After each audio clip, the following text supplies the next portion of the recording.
The first thing he noticed was not the silence, but the way it breathed. A silence that seemed alive, as though it exhaled when he inhaled, and drew back into itself when his thoughts reached outward. Rick Sanchez opened his eyes slowly, though it hardly mattered. The light here was neither day nor night, but something in between, like the glow behind closed eyelids after staring at the sun. He sat up on the ground, though he could not recall lying down. The surface beneath him felt like paper, crinkled and soft, carrying the faint memory of words once written upon it. He rubbed at his eyes, half expecting to smear ink across them, but they remained dry and empty. For a long time he didn't move. He let the air, if that's what it was, touch the edges of him. His body was heavy, but not unpleasantly so, more like a blanket draped across his shoulders than the weight of gravity. It was the kind of heaviness that asked nothing, demanded nothing, simply reminded him he still existed. There was a comfort in that. And yet there was also something unsettling in the blankness. Rick was a man who thrived on knowing, on dissecting, on making sense of the senseless, but here knowledge was slippery. The more he tried to pin it down, the more it drifted away, like dust motes caught in light. He took a breath, shaky but steady enough. "Guess I'm somewhere," he muttered, his voice thin, swallowed quickly by the air. He had spoken to himself 1,000 times before, usually as a defense, a mask to keep silence from swallowing him whole. But this time the words carried a different weight. They were not armor, they were a lifeline, something fragile and human against the enormity of unknowing. And as he heard his own voice fade, he felt less alone, even if only by a hair's breadth. His mind drifted to mornings he could not clearly place. A younger version of himself, though even the memory felt blurred, lying on his back in the grass, staring at clouds until they turned into animals, then castles, then things without names. He remembered that as a boy he had once believed, clouds could whisper, that if you were still enough, quiet enough, they would murmur secrets no adult had the patience to hear. It was a strange thought to return to now, but maybe not so strange in a place that felt stitched together from paper and breath. He smiled faintly, though it was tired, almost wistful. He hadn't thought about that belief in decades. For a moment, he wondered if he had died. It would explain the quiet, the absence of machines, the lack of hangovers clawing at his skull. But no, death would not have let him keep his memories, not in this way. Death would not let him recall the precise way his daughter used to laugh when she was small, or the scent of engine oil in his hands after hours of tinkering. This was not death, not yet. This was something else, something forgotten. He stood, legs shaky but functional, and looked around. The landscape unfolded in all directions like a canvas too big for its own frame. Shapes suggested themselves at the edges of sight, hints of buildings or trees or shadows, but whenever he turned his head, they smoothed back into blankness. It was like being inside a dream that hadn't finished being painted. He could walk forward, but the world would only reveal itself a few paces at a time, as though waiting for him to deserve it. He thought about questioning it, about unraveling the logic, but instead he let it be. He was too tired for equations. For once, it was enough to simply walk. Each step sounded faint, more imagined than real. Yet, with each one, the silence adjusted, to him like water parting around a body. He wondered if he was being welcomed or measured. Neither thought frightened him. At this point in his life, fear was a dull instrument, one he had long since worn down to nothing. What mattered now was the texture of the moment, the way stillness held him, the way time seemed to stretch and fold with every breath. It felt like a place that remembered him, though he could not remember it. After a while, he noticed something small at his feet. A folded scrap of paper resting on the ground as though it had always been there. He bent to pick it up, the paper fragile and warm to the touch. No words were written upon it, just the faint imprint of lines that might have been erased long ago. He turned it over in his hands, waiting, as if it might decide to reveal something. But it remained blank, stubbornly so. He sighed, slipped it into his coat pocket, and continued, walking. Sometimes even blank things were worth keeping. As he walked, he felt a stirring of memory again, but this time softer, sadder. He remembered evenings with Morty, quiet evenings, not the chaotic ones. Times when Morty had simply asked, "Are you okay, Grandpa?" And Rick had deflected with a joke. He thought of how many times he had buried tenderness beneath sarcasm, how many times he had swallowed the words that mattered most. Here, in this place of paper silence, those words came back to him, unspoken but heavy. He whispered them under his breath now, almost to himself. "Yeah, kid, I'm okay. You don't need to worry so much." The words disappeared quickly, but he felt lighter having said them, even into emptiness. Time drifted strangely. He could not tell if minutes or hours passed, or if such things existed here. All he knew was that his steps carried him further, and the silence continued to breathe alongside him. There was no urgency, no pressing demand to reach anywhere, just a sense of being gently pulled, as if by a tide that knew where it was going even if he didn't. He let himself surrender to it.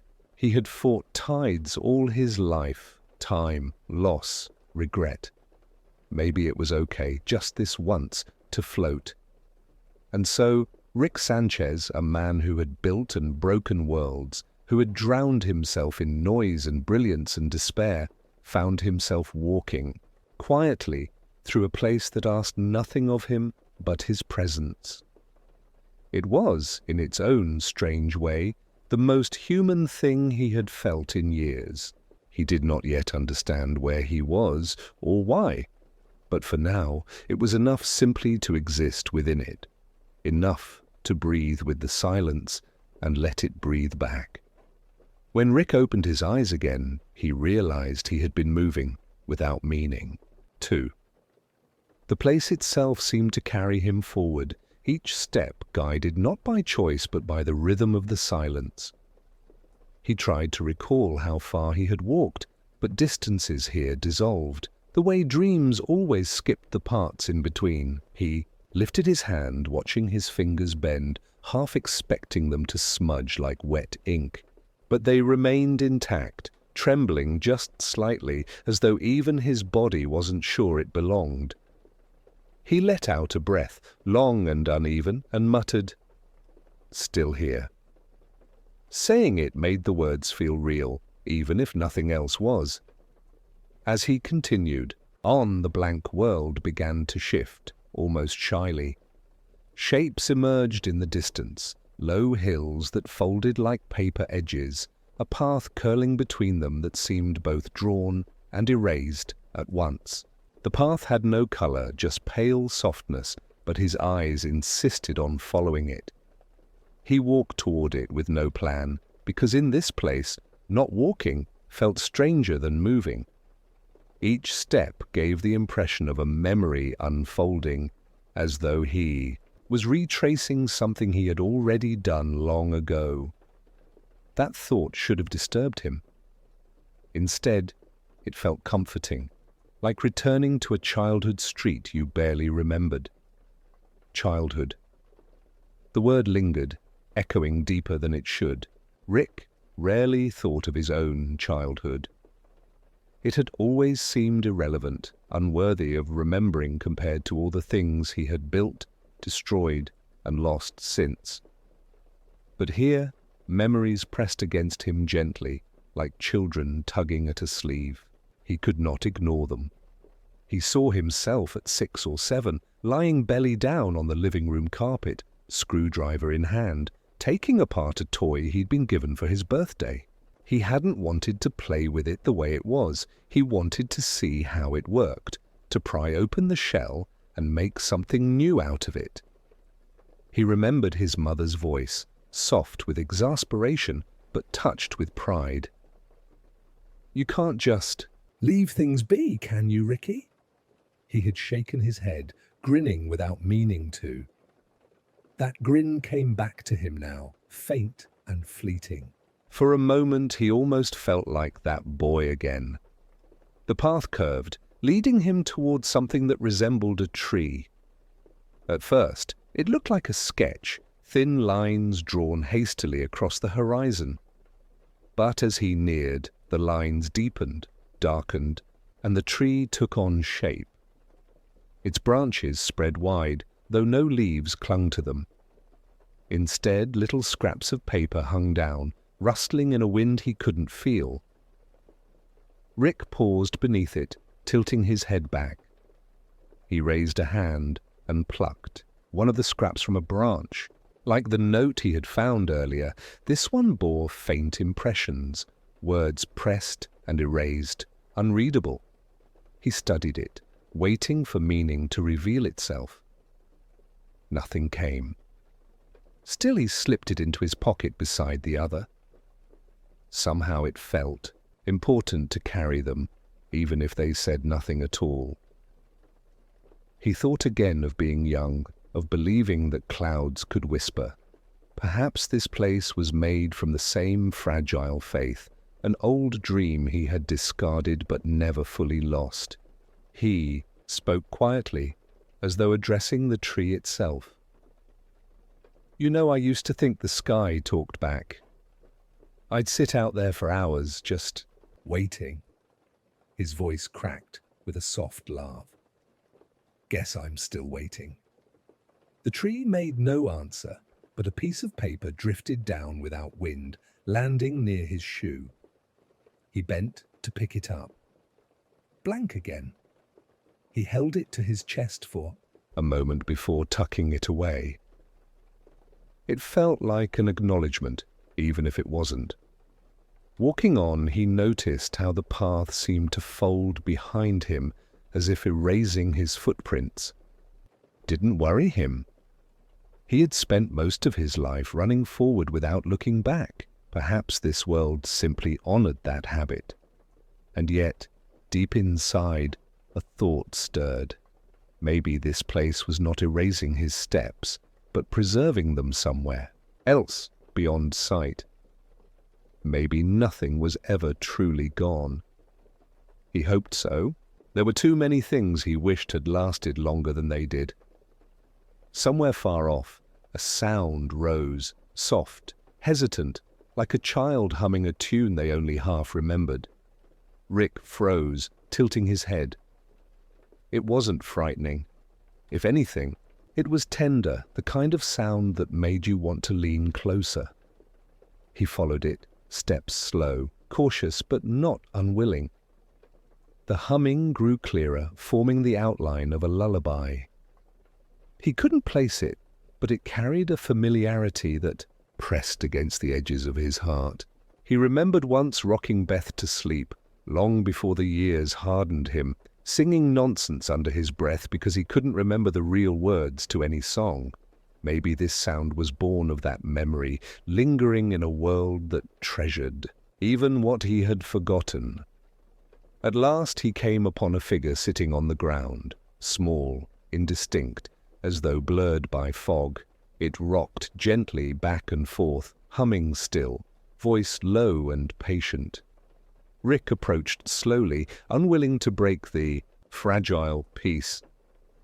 When he was close enough, the figure stilled and turned its head toward him. Its features were unclear, almost smudged, but its presence radiated calm. Rick opened his mouth to speak, then hesitated. What could he say to something like this? He settled for honesty, the barest thread of it. "I don't know what I'm supposed to be doing here." The figure tilted its head, as if listening deeply, then resumed humming. The sound was neither answer nor refusal. It was simply being. Rick lowered himself to sit nearby. He didn't ask for explanations. For once in his life, he let the absence of answers soothe him instead of burn.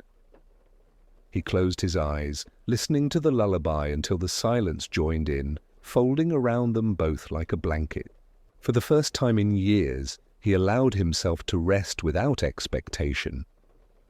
Somewhere inside, he felt a boy's belief stir again, that maybe, if you were quiet enough, the world really did whisper back. Rick did not remember falling asleep, but when he opened his eyes, the figure was gone. The humming had faded too, as though it had been folded back into the silence. For a moment he wondered if he had dreamed the encounter, but the ground where the figure had sat still held a faint impression, a dip in the paper-like surface, as though someone had truly rested there. He ran his fingers across it, half expecting the mark to vanish, but it stayed, proof that even fleeting things could leave traces. He let out a quiet breath, uncertain whether it was relief or sorrow that filled him. The silence now felt heavier, though not unkind. It had changed its texture, as though reminding him that each moment here carried weight. Rick rose to his feet slowly, joints stiff but not painful, and turned in a slow circle. The landscape around him shifted again, barely noticeable at first, then more pronounced. What had once been rolling paper hills now stretched into faint outlines of streets. Curves of buildings, hazy and half-formed, peeked from the edges of his vision. He squinted, wondering if his mind was painting them there. But with each step he took, the shapes sharpened, gaining form like sketches traced again and again. He found himself walking down what resembled an alley. The ground beneath him felt smoother, more deliberate, as if it had been laid brick by some invisible hand. The walls that rose on either side were pale, yet familiar. He brushed his fingers along one of them, surprised to feel warmth, almost like the heat of sun-baked stone. That warmth tugged at something buried deep inside him. A memory of childhood streets, of running barefoot across hot pavement on a summer afternoon. He heard laughter in that memory, thin and quick, and realized it was his own voice. Higher, younger, unbroken by time.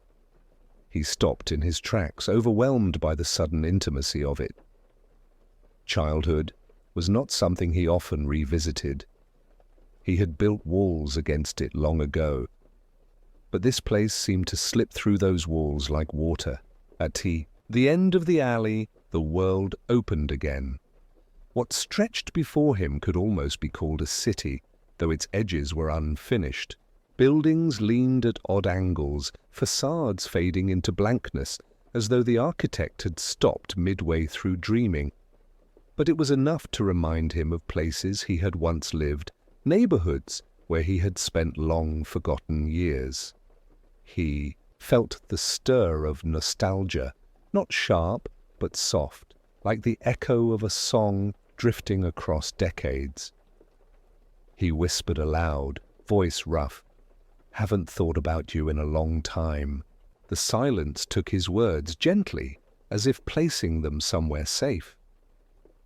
As he wandered deeper into the half-made city, he noticed small details emerging. A doorway etched faintly into a wall. Windows that seemed to glow, though no light burned within them. At one corner he found a bench, perfectly formed. He sat upon it, surprised at the solidness beneath him. For a while, he simply sat there, elbows on knees, staring at the blank horizon. It struck him then how unusual it was for him to sit without fidgeting, without building or drinking or tearing something apart. Just sitting. He could not recall the last time he had allowed himself this simple act. Sitting there, he thought, of Morty again. Not the dreamlike version he had glimpsed earlier, but the real boy. The one who followed him through dangers he never should have faced. The one who asked questions Rick didn't always want to answer. He thought of how Morty would sometimes slump beside him on their couch back home, silent but present. No complaints, no judgments, just a boy sitting near his grandfather because that was enough. Rick closed his eyes and felt the weight of that memory press into him like sunlight through a window. He murmured softly, "I didn't say thank you enough." The words hung in the air. No one heard them, yet saying them mattered. When he opened his eyes again, he noticed something strange on the ground. A chalk drawing sprawled across the pavement, lines crooked but filled with intent. A hopscotch grid, faint and childlike, as if drawn by a hand too small for precision. Rick stared at it, heart tightening. He remembered making something similar once, long ago, outside his house as a child. He had drawn the squares carefully, then hopped clumsily through them, pretending the ground was lava. He remembered his mother leaning on the porch rail, laughing softly at his antics. The warmth of that laughter came back now, distant but real. He felt his throat catch. He hadn't let himself think about her in years. He placed one foot on the first square, hesitated, then moved to the next. He made his way down the faded grid, step by step, unsteady but deliberate. When he reached the end, he turned, almost expecting someone to cheer for him the way she once had. There was no cheer, only silence. But the silence seemed to hold him more tenderly than before. He stood there for a long while, fighting the urge to collapse under the sudden weight of memory. Instead, he whispered, "I see you. I remember." His voice cracked, but the words felt true. As he left the chalk drawing behind, the unfinished city around him shifted again. This time, the buildings seemed to breathe, their walls expanding slightly, then contracting, as though alive. He did not recoil. Instead, he felt oddly welcomed, as if the city itself acknowledged his presence. He thought then that maybe this place wasn't random at all. Maybe it was shaped by the fragments of him he had buried, fragments now surfacing one by one. The thought didn't frighten him. If anything, it eased the restless ache that had lived inside him for so long. He continued walking until he reached another open space. At its center stood a fountain, though no water flowed from it. Instead, thin streams of light trickled upward, shimmering like liquid stars. He approached, gazing into the basin. Reflections stirred there, not of him, but of moments. Beth as a child, drawing with crayons on the floor. Morty's nervous smile the first time he agreed to an adventure. Even small things, a sandwich hastily made, a nap taken in the sun, shimmered within the fountain's glow. Rick leaned over it, captivated and stilled. His chest ached with something between sorrow and gratitude. He touched the edge of the fountain, fingers trailing along the light. "I don't deserve any of this," he whispered. The light shimmered brighter, as if answering without words. He closed his eyes, letting the truth of the moment wash over him. Maybe he didn't deserve it. Maybe he never would. But here, in this strange, breathing silence, He was allowed to remember anyway, and that was enough. Rick lingered by the fountain for longer than he meant to. The light inside it shifted slowly, each glimmer bending into the shape of another memory. He watched them unfold, one after another, like cards dealt from a deck he didn't remember holding. The urge to look away tugged at him. He was not a man used to staring his life in the face without distraction. And yet something gentle in the glow kept him rooted. It didn't accuse him, it didn't judge, it only showed what had been fragile as dew. He found himself breathing with it, the rise and fall of his chest sinking with the flicker of light. For a moment he felt less like a scientist dissecting the world, and more like a participant in it. He thought of how strange it was to see kindness reflected back at him. He had spent years hiding behind sharpness, disguising softness under layers of wit and cynicism. But the fountain seemed uninterested in masks. It revealed the smallest acts, hands held briefly, jokes told to ease a child's fear, quiet evenings when nothing happened except being together. These were things he had dismissed as forgettable, but here they glowed brighter than anything else. He whispered under his breath, almost startled at the words, "I guess that's what mattered." His voice cracked slightly, but the fountain accepted it, folding his confession into the light. After a while, he stepped back. The fountain dimmed, returning to its quiet shimmer, as though content to rest.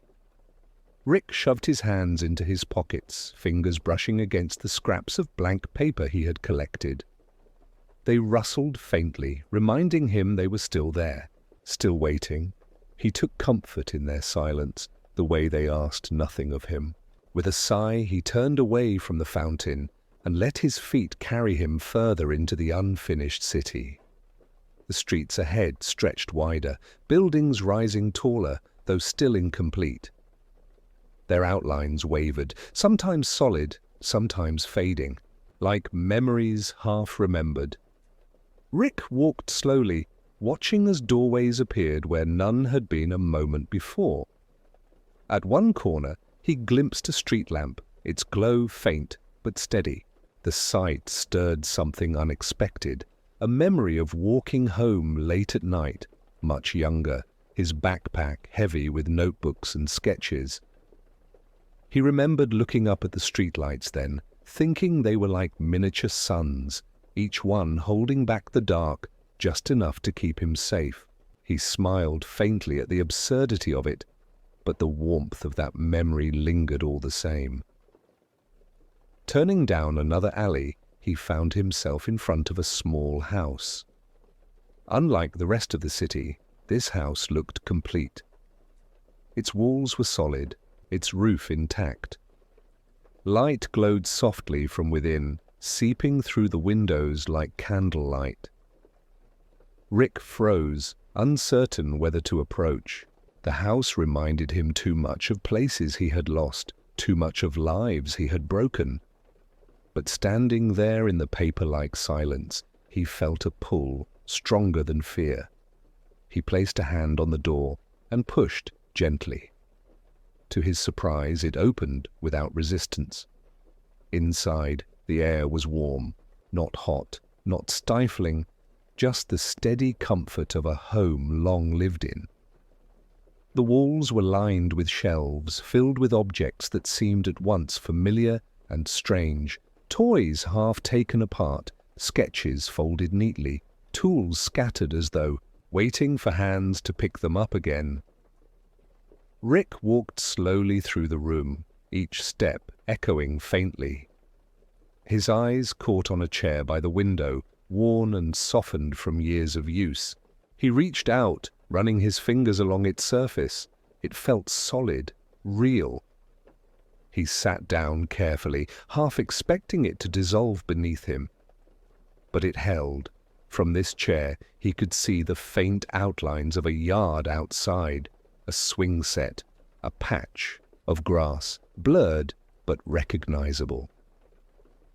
He remembered afternoons of pushing Beth on a swing, her laughter carrying through the air like music. He remembered how her hair caught the light, how her small hands gripped the chains tightly, fearless. He closed his eyes, the ache of it pressing into his chest.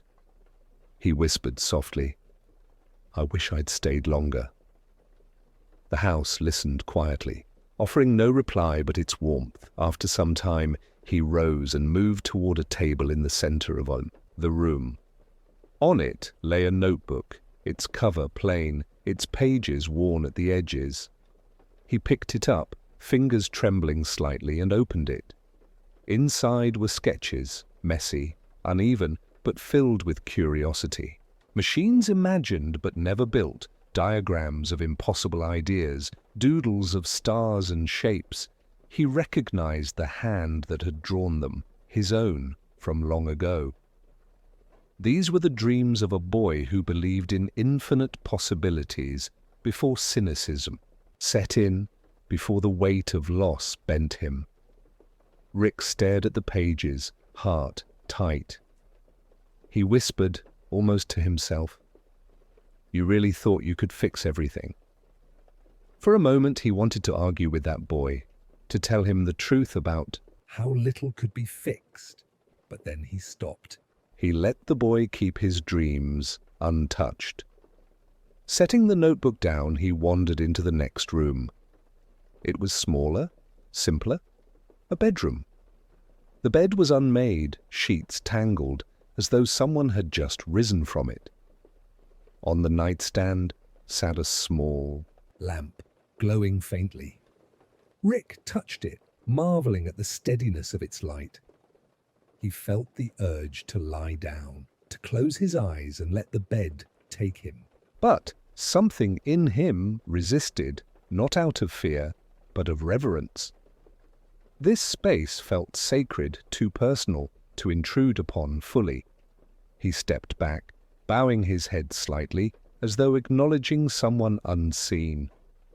When he returned to the main room, he noticed a box tucked beneath the table. He pulled it out slowly, lifting the lid. Inside were photographs, not sharp, not clear, but soft impressions, like memories captured in fog. One showed Beth as a child, grinning with missing teeth. Another showed Morty, though younger, almost a blur. Others depicted moments Rick could not place, yet they stirred warmth all the same. He held them gently, afraid they might crumble. For the first time in longer than he could measure, he felt tears prick at his eyes. They did not fall, but their presence was enough. Rick closed the box carefully and set it back in its place. He stood in the quiet house, surrounded by the weight of memory and possibility. He knew he could not stay here forever. This place was not meant to hold him, only to remind him. Still he lingered by the doorway, turning once more to take it all in. The shelves, the chair, the notebook, all of it belonged to him. And yet, not to him. It was a reflection, a kindness, a reminder. He whispered softly, "Thank you," and stepped outside. The door closed behind him without a sound. The house faded slowly, blending back into the unfinished city. Rick stood there for a long moment, feeling both heavier and lighter than before.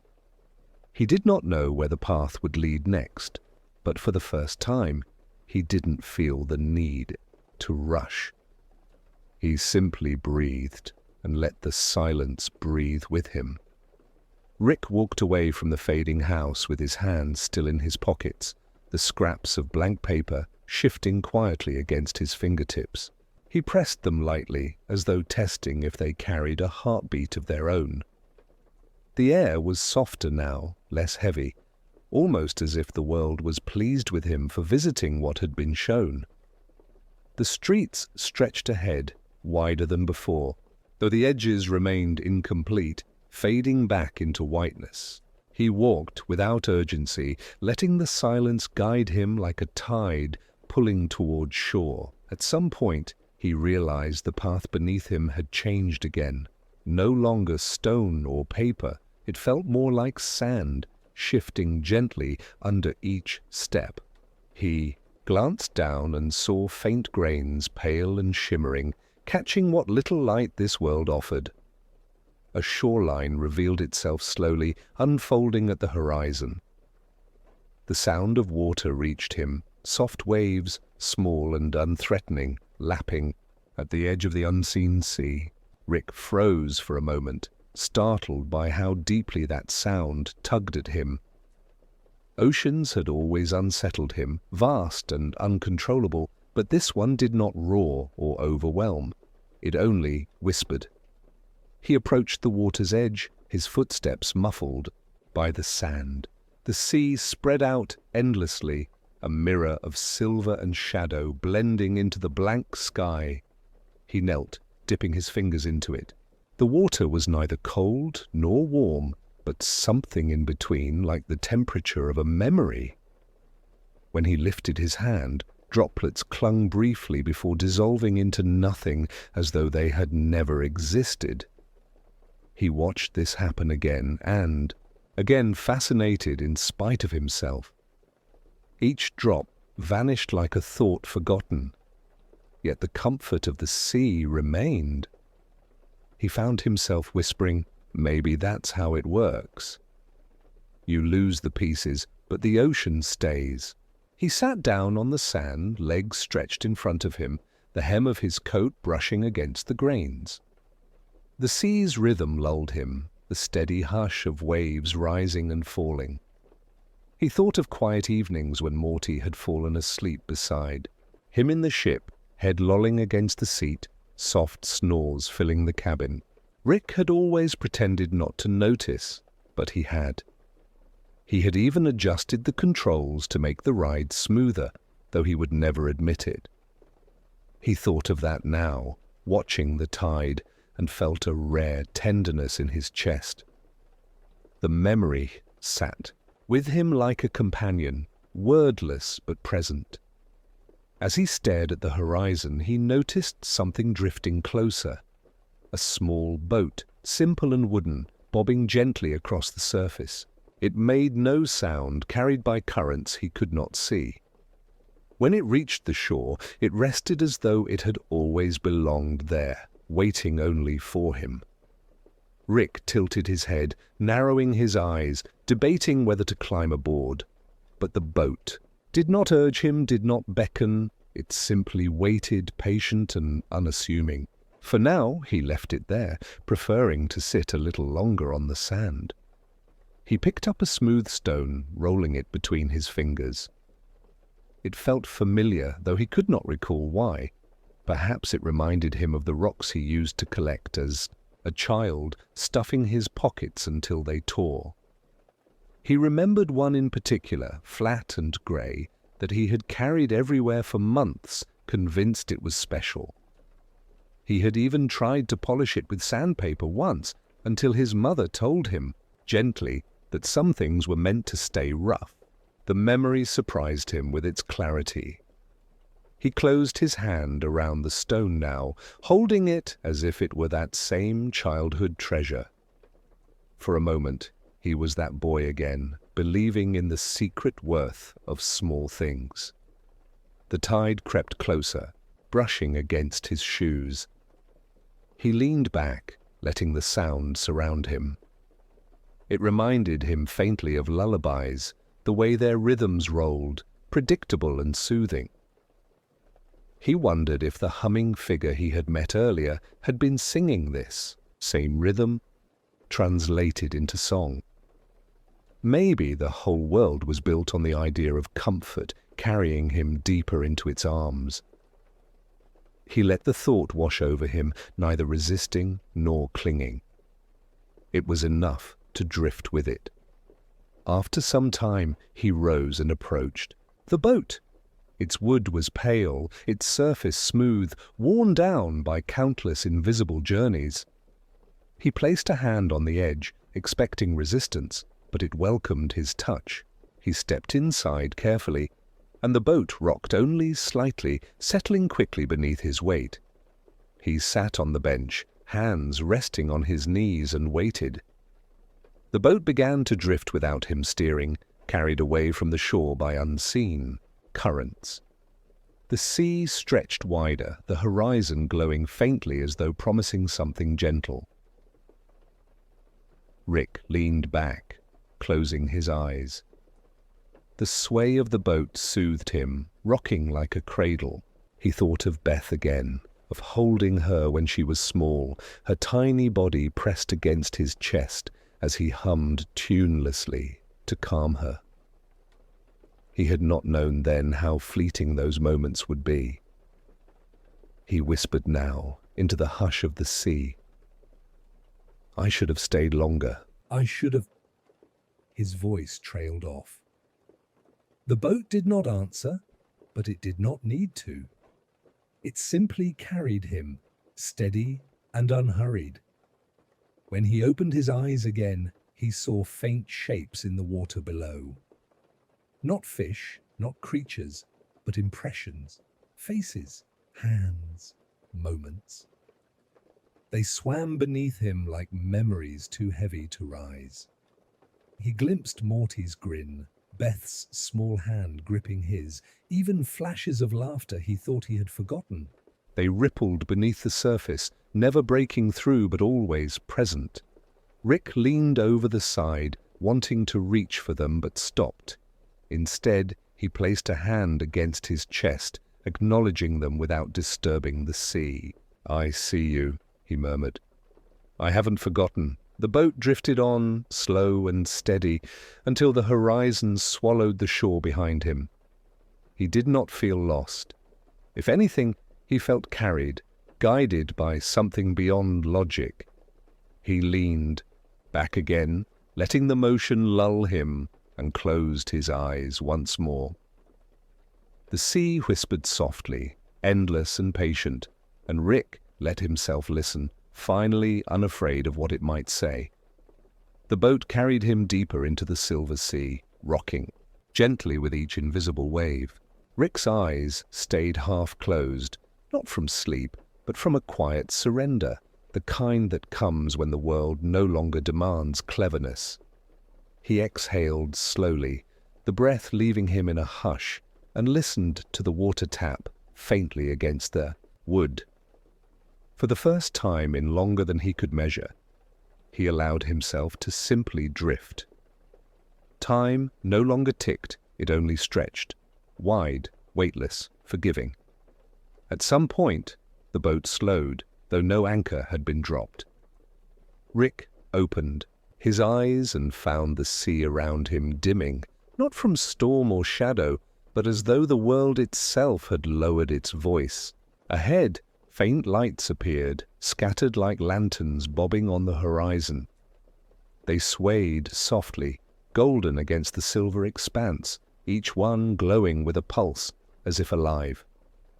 Rick leaned forward, brow furrowed. They weren't stars, for stars belonged above, but they also weren't ships, for nothing connected them. They were something else, memory lights, perhaps, waiting to be touched. The boat drifted closer until one of the lanterns floated just beside him. He reached out with hesitant fingers, brushing the surface. It yielded like warm glass, rippling under his touch, and then it opened.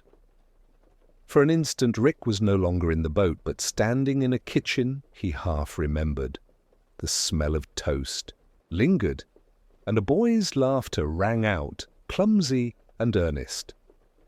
Morty was younger here, no more than 10, his hands sticky with jelly, as he tried to hide a sandwich behind his back. "I didn't take it," the boy mumbled, though his grin betrayed him. Rick watched, unseen, the memory flickering like film. He felt his chest tighten with a strange ache, not regret, not pride, but something between, like the soft bruise of tenderness. The vision closed, and the lantern drifted on, its glow fading. Back into the sea, Rick sat back, rubbing his hands together as if to warm them. He hadn't realized how much he had missed that sound, Morty's laugh, unpolished and free. Another lantern approached, smaller this time. He reached again, and another scene bloomed before him. This time, Morty was older, stumbling nervously. Through a science project presentation, his voice cracking, his eyes darting around the classroom. Rick, in the memory, had sat in the back row pretending to be uninterested. But watching now, Rick saw what he had missed then. The boy's desperate wish to be seen, to be enough. His throat tightened. "I should have told you," he muttered, under his breath, though Morty's younger self could not hear. The vision folded away, leaving only the boat and the sea once more. Rick pressed his palms against his eyes, not to hide tears, but to steady himself. The lanterns kept drifting near, each one carrying a moment he had let pass too quickly. Some he dared to touch, others he let drift by. He wasn't sure how much of him could bear to see all that had been tucked away. Yet even the ones he ignored comforted him, their golden pulses brushing the edges of his vision like gentle reminders. You were there, you were part of this. As the boat moved forward, Rick noticed one lantern brighter than the rest, its glow steady and strong. He hesitated, then reached for it. This time, the memory was not sharp, but soft, hazy like a dream. He and Morty were lying on the grass beneath a strange alien sky, stars bending in unfamiliar patterns. Morty had dozed off, his head resting lightly on Rick's arm. Rick remembered how he had almost shaken him awake, embarrassed by the closeness, but hadn't. Instead, he had stared at the stars until sleep took him too.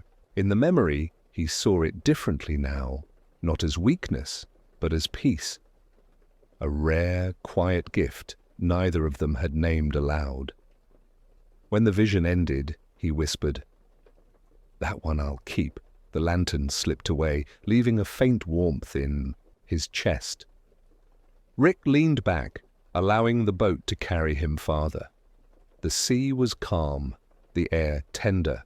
He thought of Morty not just as the boy he had protected, argued with, and dragged across universes, but as someone who had given him something he never admitted needing, companionship that didn't demand brilliance, only presence. Morty had never asked him to be perfect, only to stay. That realization sat heavily, but not painfully. It was like a stone placed gently in his pocket, a weight he could carry. The lanterns thinned as the boat drifted on, the sea widening into emptiness again. Rick felt both relief and longing, as though he wished for more but understood the gift of enough. He closed his eyes, leaning into the rhythm of the waves. For a moment, he thought he heard Morty's voice, not from a lantern, not from memory, but from somewhere near, carried on the hush of the sea. "It's okay, Rick," the voice murmured. "You don't have to explain." Rick opened his eyes quickly, scanning the horizon, but saw nothing. Only the water, endless and silver. Yet the words lingered, curling into him, loosening knots he hadn't known he held. The boat rocked gently, slowing once more. Ahead, the faint outline of land appeared, not stark or imposing, but soft, like the suggestion of a dream. Trees swayed. In the distance, though their shapes were blurred, unfinished. Rick inhaled, letting the air fill him, tasting something faintly sweet, like apples carried on wind. He felt the sea behind him exhale, as though releasing him with care. He touched the edge of the boat, whispering, "Thanks," unsure if he spoke to the sea, the lanterns, or something greater. As the boat touched the shore, Rick stood and stepped onto the sand. It was cool beneath his shoes, dotted with pebbles that glimmered faintly. He looked back once, watching the boat drift away on its own, returning to wherever boats belong when their part is done. Then he turned forward, toward the waiting land. The trees seemed to beckon, their shadows long but not frightening. Somewhere beyond, he thought, there might be answers, or perhaps only more gentle silences. Either way, he walked on, his steps unhurried, his heart quieter than it had been in years. Rick walked slowly into the land, each step pressing softly into the cool sand before giving way to firmer earth. The trees ahead rose like quiet guardians, their trunks pale, their leaves swaying with a hush that matched the rhythm of the sea behind him. He paused at the edge of the forest, resting a hand against the bark of the nearest tree. Its surface was smooth, almost polished, and faintly warm, as though it remembered sunlight even in this half-lit world. He let his palm rest there, grounding himself before moving deeper. The path wound gently, not straight, but not aimless, curving as though it already knew where he needed to go. Rick followed without questioning, his boots brushing fallen leaves that made no sound. He noticed how the air shifted in the forest, fragrant, carrying hints of pine and something sweeter, maybe fruit just beginning to ripen. The scent reminded him faintly of summer evenings when Beth had played in the yard, running barefoot while he half watched from the porch with a drink in his hand. He hadn't said much back then. He never did. But those nights had stayed with him anyway, tucked into some quiet corner of memory. As he walked, faint glimmers appeared among the branches. At first, he thought they were lanterns like before, but these were smaller, delicate, like fireflies caught between one world and another. They drifted near his face, hovering close as though curious. When one touched his sleeve, he felt warmth spread through the fabric, seeping into his skin. The sensation wasn't startling, it was more like being acknowledged. He let them swarm lightly around him, their glow illuminating the path in soft pulses. They didn't demand, didn't guide, they simply kept him company. The path widened suddenly into a small clearing. At its center stood a stone bench, smooth and pale, as though it had been waiting for someone. Rick lowered himself onto it, exhaling as though he hadn't realized how heavy his body felt until now. The forest quieted around him, the firefly glimmers settling onto nearby branches. For a while he sat in silence, listening to the faint rustle of leaves. He thought about how strange it felt to rest without guilt here, without the pressure of unfinished equations or broken gadgets waiting on a workbench. The world didn't care what he had left undone. It only cared that he was here, breathing, present. After a long pause, Rick noticed something etched into the bench beside him. Faint carvings, worn smooth with time. He leaned closer and saw simple shapes, a spiral, a star, and a handprint pressed into the stone. The handprint was small, like a child's. He placed his own hand over it, his larger fingers dwarfing the outline. A strange warmth filled his chest. He didn't know whose hand it had been, or if it was real at all, but it carried the weight of connection. He whispered, barely audible, "Morty." The name lingered in the air, softer than breath. The forest responded with a gentle sway, branches rustling like an answer. For a moment Rick thought he heard footsteps, light, quick, almost hesitant, somewhere deeper in the trees. He looked up sharply, his heart tightening, but saw no figure. Only the shifting shadows. Yet the impression stayed, as if someone had just been there, lingering at the edge of sight. He leaned back against the bench, closing his eyes, and chose not to chase it. Some presences, he realized, were meant to be felt, not pursued. Time blurred in the clearing. Minutes, maybe hours, drifted by without measure. Rick let himself sink into the stillness, his body growing heavier, his thoughts softer. He found himself remembering small things he had never valued when they happened. Morty handing him tools during an experiment, Beth leaving a cup of coffee at his side without a word, even Jerry's awkward attempts at conversation. They were fragments, trivial in their moment, but now they shimmered with unexpected weight. He wondered if that was what this place did. It gathered the overlooked and held it up to the light until it revealed its quiet worth. Eventually, Rick rose from the bench, feeling steadier than before. The glimmers lifted from the branches, hovering once more as he walked. They followed him like companions, not leading but accompanying, as though unwilling to let him be alone. The path narrowed again, winding between trees that grew taller, their tops vanishing into blank sky. He reached out and let his fingers brush their bark as he passed, grounding himself in their solidity. Each tree seemed to hum faintly, a vibration, too soft to hear, but easy to feel. At the far edge of the forest, the trees opened into another stretch of land. Here the ground sloped gently downward toward a valley filled with mist.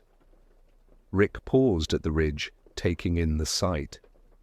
The mist glowed, faintly, shifting with currents he couldn't see. Shapes moved within it, shadows of buildings, rooftops, towers, but none held steady long enough to be certain. It looked like a town made of memory, constantly forming and dissolving. He stared down at it, strangely drawn, though he couldn't explain why. The firefly glimmers swirled around him, then drifted toward the valley, their light thinning into the mist. Rick hesitated only a moment before beginning the descent. The ground was soft under his steps, and the air grew cooler as he moved lower. The mist reached for him, curling around his legs, rising to his chest. It did not choke him, only cloaked him gently. When it touched his face, it carried the faint scent of bread baking, of pages turning in a book, of Morty's voice calling uncertainly from another room. Each breath pulled more of those scents and sounds into him, until the valley felt less like a place and more like a memory. He was stepping inside. He reached the edge of what seemed like a street. Cobblestones flickered into place beneath his boots, wavering but real enough to hold his weight. Faint outlines of houses leaned together, their windows glowing softly. He realized the mist was shaping itself for him, creating just enough for him to walk, to feel at home. The houses looked familiar, though not exact, an echo of the neighborhood where he had once lived with Beth and her mother. But here it was, hushed, safe, unbroken. Rick stood in the middle of the mist town, the world humming quietly around him. He knew this was not the end, only another beginning.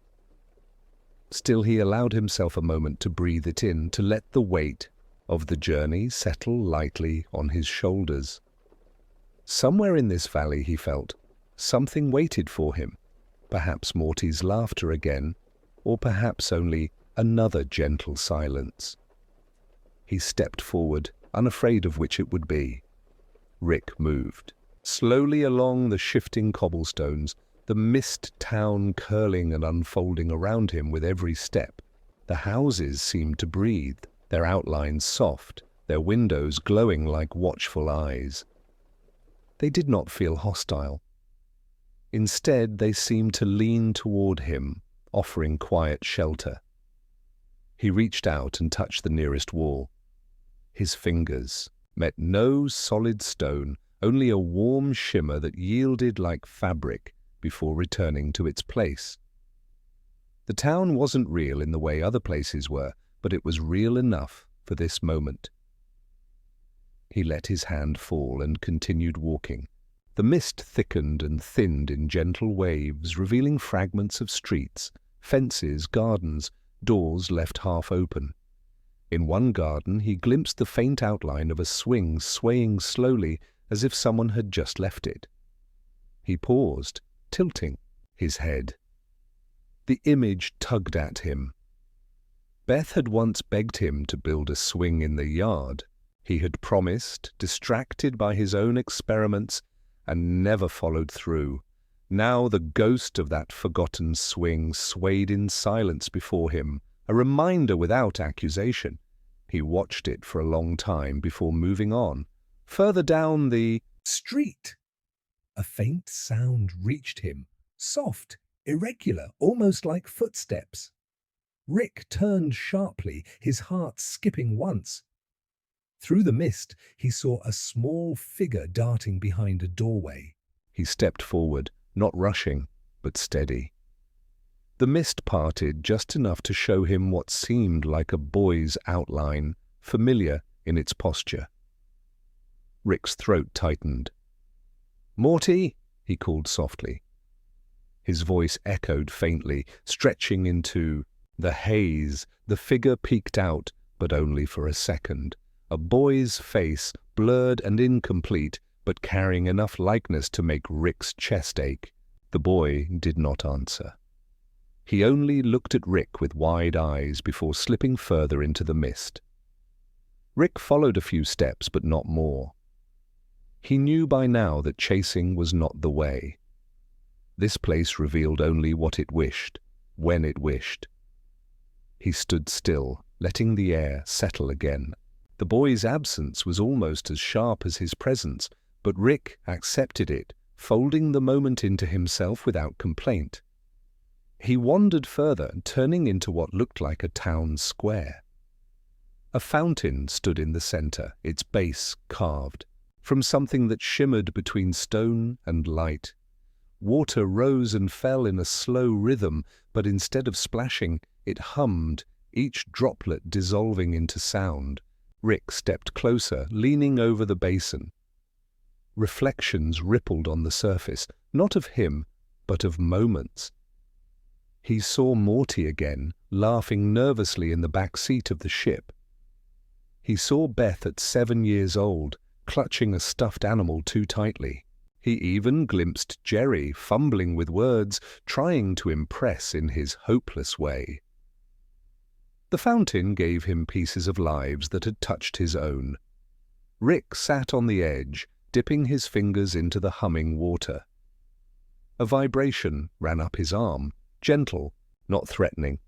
It was like touching memory itself, alive and forgiving. He closed his eyes and whispered, "I didn't get it right." "Not with any of you." The fountain did not reply, but the water shimmered brighter, as though acknowledging the confession without judgment. He stayed there for a long time, letting the sound of the fountain blend with his breathing. When he finally rose, the mist shifted again, pulling back to reveal a street lined with lamp-posts. Their light was dim but steady, glowing in a rhythm that reminded him of a heartbeat. He followed them, one after another, until they led him to a small house at the far edge of the town. Unlike the others, this one looked more defined, its shape sharper, its windows clearer. The door was slightly open, waiting. Rick hesitated on the threshold. His hand hovered over the wood, uncertain. He whispered to himself, "It's just another trick, another thing to show me what I already know." Still, his chest pulled him forward. He pushed the door gently and stepped inside. The interior was simple, almost bare. A table stood in the middle, with 2 chairs placed neatly on either side. On the table lay a sandwich, half-eaten, and a cup of something steaming faintly, though no one sat there.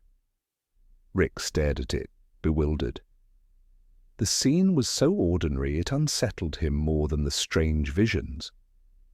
He pulled out one of the chairs and sat down. The wood creaked under his weight. For a moment, he half expected someone to appear across from him. No one did, yet the chair opposite seemed filled anyway, the silence heavier, as if someone invisible sat with him. Rick reached out and touched the sandwich. His fingers passed through it, but warmth lingered, a ghost of presence. He let his hand rest there, eyes lowering. "You're here, aren't you?" he whispered. "Some part of you." The room did not answer, but the air softened. He sat there for a long while, feeling as though he shared the quiet with someone who didn't need to speak. Eventually Rick stood, leaving the table as it was. He walked through the small house, each room simple and faint. Bed, chair, shelf. Nothing held permanence, yet everything held meaning. When he stepped back outside, the mist had shifted again. The house faded behind him, leaving only the glow of the lampposts leading back to the square. Rick stood in the silence, his hands deep in his pockets, and exhaled. He did not feel resolved, but he felt steadier. That was enough. He turned his gaze upward. The sky above the mist town had begun to change. Where once it had been blank, now faint stars pricked through, fragile but real. Rick tilted his head, watching them shimmer. They looked unfamiliar, constellations not his own, but their presence calmed him. He thought again of Morty, of Beth, of all the fragments he had touched. Somewhere, he believed, their light was still there, no matter how many times he drifted away. With that thought, he stepped further into the town, ready for whatever quiet visions it would show him next. Rick continued deeper into the mist town, his steps slow, the cobblestones shifting gently underfoot. The lamps flickered in their steady rhythm, not quite light and not quite shadow, keeping him company as he walked. The air around him was different now, thicker, yet not suffocating. It carried with it faint threads of sound, like distant conversations caught on a breeze. He stopped, listening. At first, the voices were too soft to make out, only a murmur, curling around the edges of the mist. Then gradually, words began to emerge. They did not belong to strangers. He knew them. He recognized Beth's voice, small and clear, calling out for him in a way she hadn't since she was a child. "Daddy, are you busy?" The sound hit him with unexpected weight. Rick froze, his chest tightening. He turned in a slow circle, searching for the source, but there was nobody to match the voice, only the mist curling closer. The words hung in the air, fragile, fading, yet undeniable. He reached out as if to catch them, whispering back, "I was always busy, huh?" The air shifted like an answer, though it gave him no forgiveness. He moved forward, and more voices surfaced. Jerry's, awkward and fumbling, muttering about being a good husband, about trying. Rick almost laughed at the clumsiness of it, though the sound caught in his throat. He realized then that even Jerry's stumbling attempts had been more consistent than his own presence. He shook his head, muttering under his breath, "You tried harder than I ever did." The mist carried the admission away, gentle, almost merciful. Then Morty's voice came, clearer than the others.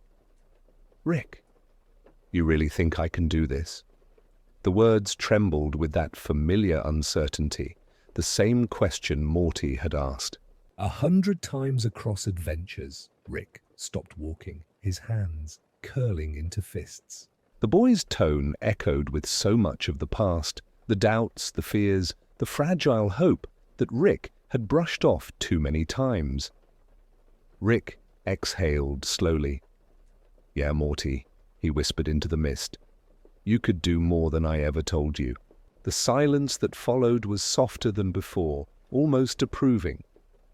The path opened into another square, though this one was different from the fountains. At the center stood a tall archway, unfinished, its top fading into mist as though the builders had left it incomplete. Voices spilled from it, layered now, overlapping one another. Beth, laughing as a child, Morty stumbling over his words, even his own voice, gruff and impatient. The effect was overwhelming, yet not harsh.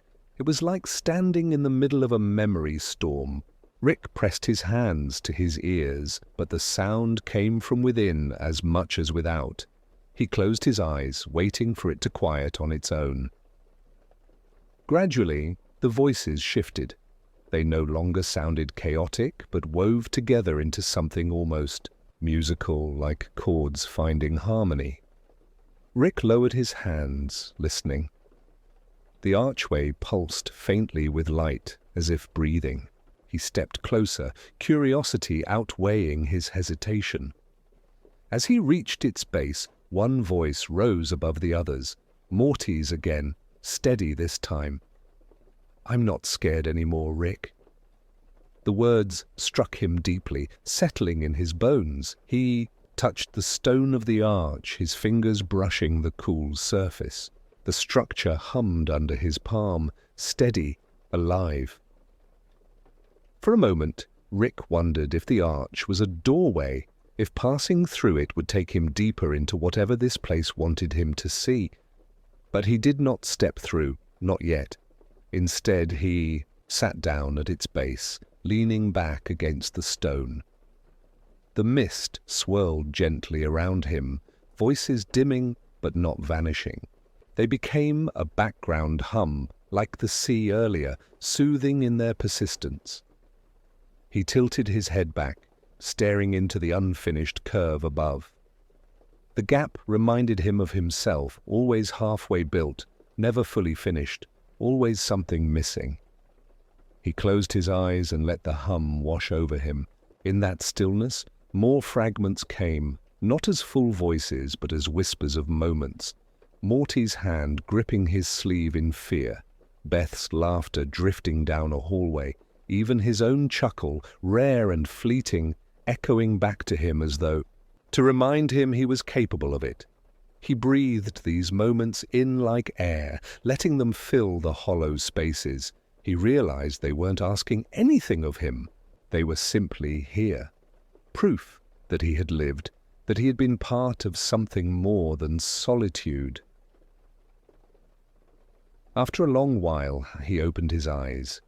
The mist had shifted again, revealing paths branching away from the square. One wound deeper into shadow, another upward toward faint starlight. He stood slowly, brushing his coat down, and looked between them. Neither path felt urgent. Neither demanded. For the first time in his life, choice felt weightless. He smiled faintly, a tired, almost reluctant curve of his lips, and muttered, "Guess it doesn't matter where I go, it's all the same road. Anyway." He turned toward the lighter path, drawn more by instinct than reason, and began to walk. The voices followed him for a while, then faded into the distance, leaving only the sound of his footsteps and the soft glow of the lamps. The air grew clearer as he climbed, and with each step, his body felt lighter, his thoughts quieter. He carried the echoes with him, not as burdens, but as companions, folded neatly into the silence of his chest. At the ridge above the town, Rick paused and looked back. The mist town pulsed faintly in the valley, its streets dissolving and reforming. Like a heartbeat, he raised a hand in a small gesture of farewell, though he wasn't sure to whom. Maybe to the voices, maybe to the memories, maybe to the part of himself that had lingered there. Then he turned forward again, following the faint glow of stars, toward whatever waited beyond. The climb was gentle, not steep, but steady enough that Rick felt the pull in his legs. The path curved upward in quiet spirals, each turn revealing more of the strange sky above. Stars glimmered faintly, scattered, like seeds across a canvas still unfinished. They did not resemble the constellations he knew, but they pulsed, as though alive, responding to his presence. He lifted his gaze often, not out of calculation but out of wonder, and let their quiet shimmer rest in him. The air grew cooler the higher he walked. but it was not biting. It wrapped around him like a thin blanket, crisp yet kind. The ground beneath his boots shifted from cobblestone to something smoother, like marble dulled by centuries of footsteps. He pressed his heel into it once, listening to the hollow echo it gave. The sound was not empty, but resonant, as though even the path remembered the weight of those who had passed before. Rick thought of himself among them, one of countless wanderers, searching for something unnamed. Halfway up the slope, he noticed a figure sitting on a boulder at the curve of the path. At first, it seemed like another shadow, but then the outline sharpened into something unmistakable. A man, hunched slightly, head bent, a flask in his hand. Rick slowed, his heart shifting uneasily. The man looked too familiar. The same broad shoulders, the same coat, the same tired posture. He approached cautiously, boots scraping against the marble. The figure raised his head and Rick found himself staring into his own face, lined and worn, but not hostile. For a long moment, neither spoke. The wind moved softly between them, carrying faint scents of pine and smoke. Finally, the older Rick, or perhaps just another version, lifted the flask and muttered, "Took you long enough." His voice was gravelly, weary, but without bite. The living Rick frowned, shoving his hands into his pockets. Great. Another me. Just what I needed. But the edge in his tone was softer than usual, stripped of venom. The other Rick chuckled, low and brief. "Don't get clever. This place doesn't care about clever." He leaned back against the boulder, tilting his gaze toward the stars. "You know why you're here?" Rick hesitated, his throat tight. "Do I?" The figure gave no answer, only drank from the flask and let silence stretch between them. It wasn't uncomfortable silence, though. It carried weight, like two men, watching the same fire burn down to embers. Finally, Rick sank onto the path opposite the figure, pulling his knees up, resting his arms on them. He didn't look directly at the man, but he didn't turn away either. They sat together like that for a while. The stars pulsed overhead, steady as breathing. At last, Rick spoke. His voice was quieter than usual, stripped of sarcasm. "I screwed it all up. Morty, Beth, all of it. Didn't even try half the time." The older Rick lowered the flask, setting it on the stone beside him. "And yet you're still here, which means maybe you tried more than you think." Rick scoffed lightly. "That sounds like the kind of crap I'd tell myself to feel better." "Maybe," the figure admitted. "But it's also true. You stayed when you could have walked. You came back when you could have left. Doesn't erase the damage, but it counts." Rick rubbed at his face, sighing deeply.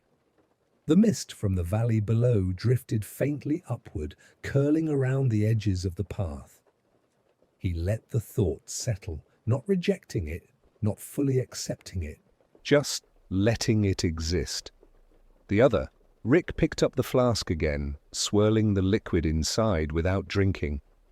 "You know what this place is, don't you?" Rick shook his head. "Another trick, another layer of whatever's in my head." "Maybe. Or maybe it's the part of you that finally stopped running." The figure tilted his head toward him, eyes tired but kind. "Doesn't matter what you call it. What matters is you're listening for once." The words landed heavier than Rick expected. He stared at the ground, tracing a crack in the marble with the toe of his boot. Listening. It wasn't something he was good at. But here, with the world hushed around him, he realized he had been doing just that, listening to the sea, to the lanterns, to the voices in the mist. And maybe, in some quiet way, listening to himself. He looked up finally, meeting the other Rick's gaze, For once, there was no judgment there, only reflection, like a mirror softened by time. "So what now?" Rick asked, his voice almost a whisper. The figure smiled faintly, the kind of smile that came not from joy, but from peace.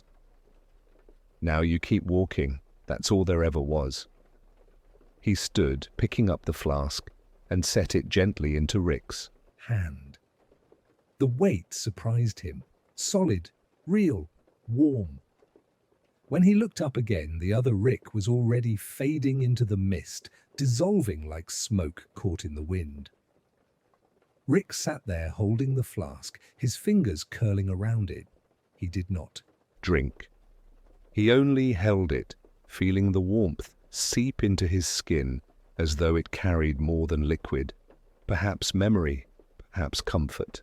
He tucked it into his coat pocket and rose slowly. The path stretched ahead, curving toward the starlight. He walked on, his steps steadier than before. The air felt lighter now, the silence less empty. The stars above glimmered brighter, as though encouraged by his movement. He thought of Morty again, of Beth, of all the fragments he had touched, and for the first time he felt less like a ghost wandering and more like someone being carried forward by unseen hands. At a bend in the path, he paused and looked back. The boulder was empty now, the mist curling gently where the figure had sat. He gave a small nod, not of farewell, but of acknowledgement, then turned once more to the climb. His coat swayed softly with each step, his breath even, his heart quieter. The stars above seemed to open wider, waiting, and Rick walked into them, not rushing, not resisting, simply present, each step a softer echo than the last. The path leveled out after a long stretch of steady climbing, easing into a plateau that spread like a quiet balcony beneath the sky. The stars hung lower here, close enough that Rick felt he might brush their edges if he reached up. Their light fell in silver ripples across the smooth stone, soft and forgiving. He paused to take it in, exhaling through his nose, letting the stillness seep into him. For the first time in hours, if hours even meant anything in this place, he didn't feel the press of movement. He could simply stop, breathe, and exist. He lowered himself onto the stone floor, stretching his legs out in front of him. The flask the other Rick had given him shifted in his coat, a steady weight against his ribs. He touched it without pulling it free, just reassuring himself it was still there. Then he leaned back on his elbows, staring up at the sky. The stars pulsed with their steady rhythm, like 1,000 lanterns swaying on invisible strings. Then he heard footsteps. Soft, uneven, the sound of sneakers scuffing against stone. He sat up, squinting into the silver glow. A shape emerged at the edge of the plateau, small and familiar. Morty. Not the real Morty, Rick knew that instantly, but some echo drawn out of memory, stitched together by the dreamlike fabric of this world. Still his chest tightened, as though the boy himself had come. Rick? Morty's voice was hesitant, wavering, but filled with that nervous curiosity Rick had heard countless times. Rick swallowed hard before answering. "Yeah, kid, I'm here." The boy stepped closer, his figure clearer in the starlight. He looked younger than he had lately, closer to the boy who had first stumbled into Rick's garage, wide-eyed and unsure. His shoulders were tense, but his eyes were full of a trust Rick wasn't sure he deserved. Morty sat beside him without asking, legs tucked close, arms wrapped around his knees. They didn't look at each other at first. They just sat, the silence between them warm instead. Of heavy, after a while, Morty spoke. "Do you think I was enough, for all the stuff we did together?" The question came soft but sharp, like a feather brushing against skin, only to reveal how tender the surface really was. Rick's throat worked. He wanted to deflect, to throw out some gruff answer, but the stars overhead felt too honest for lies. He shook his head slowly. Kid, you were more than enough. You were the one thing I didn't earn and still got anyway. Morty glanced at him, uncertainty softening into something gentler. You really mean that? Rick nodded, his voice steady this time. Yeah, you were the reason I kept going even when I told myself I didn't care. They fell quiet again, listening to the faint wind drift across the plateau. Morty rested his chin on his knees, his voice smaller now. I was scared a lot. Of the time, Rick. Rick's chest tightened. He remembered every look, every moment when Morty's eyes had begged for reassurance that Rick had rarely given. He turned slightly, watching the boy's profile in the silver light. I know you were, he admitted, and I should have said something more than I did. Should have told you you were braver than me most days.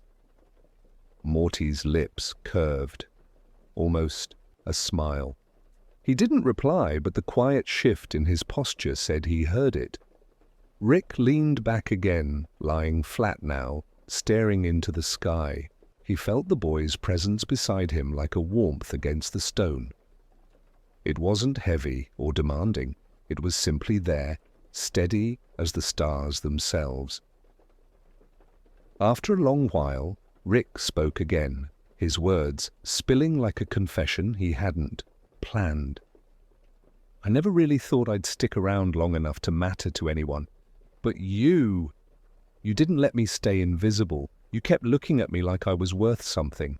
I don't know what that says about you, kid, but I'm grateful. Morty shifted closer, lying back as well, his small hands folded on his chest. I just didn't want to lose you, even when you made it hard. Rick turned his head, meeting the boy's gaze. For a moment he saw nothing of echoes or illusions, just Morty, honest and fragile, looking back at him with everything unspoken. Rick raised a hand, hesitated, then rested it gently on the boy's shoulder. The gesture was simple, but it carried the weight of every word he had never said. They stayed like that side by side, watching the stars breathe above them. Rick felt his own breathing slow, matching the rhythm of the light. The plateau seemed to cradle them, stones softening into something almost like a bed. His eyelids grew heavy, though he didn't close them yet. He wanted to keep watching, to keep listening, to keep feeling this fleeting peace. Eventually, Morty's voice broke the silence, quiet as a sigh. If you ever forget this, just remember. You weren't alone, Rick. Not really. The words pressed deep, leaving a mark Rick knew would not fade. He tightened his grip on the boy's shoulder, not hard, just firm enough to acknowledge. I'll remember, he promised. When he looked again, the boy was gone, dissolved into the silver air. Rick's hand fell to the stone, empty, but not cold. He exhaled slowly, closing his eyes at last. The echoes lingered inside him, woven into the quiet of the plateau. For once, he felt no urge to move, no itch to escape. He simply lay there with the stars above and the silence around, letting the weight of the world slip further from his shoulders. And in that stillness, Rick realized he was not drifting away from life, but sinking deeper into its softest parts, the parts he had always ignored, the parts that had waited patiently for him to notice. He smiled faintly, a rare, fragile curve of his lips, and whispered to no one in particular. Guess I wasn't as alone as I thought. Rick drifted into a gentler sleep upon the plateau, his body stretched against the cool stone, the stars breathing above him in their endless rhythm. But even here, in this softened place, dreams folded over him like another layer of mist. He was not pulled suddenly. He was carried gently, as though the world had decided he had earned some ease. The stone dissolved beneath him, giving way to something softer, like grass dampened with dew. He opened his eyes and found himself in a meadow that stretched as far as he could see, each blade of grass tipped with pale light, glowing as though it had caught fragments of the sky. He sat up slowly, his movements unhurried, noticing the way. The air hummed faintly, not with voices now, but with a low music.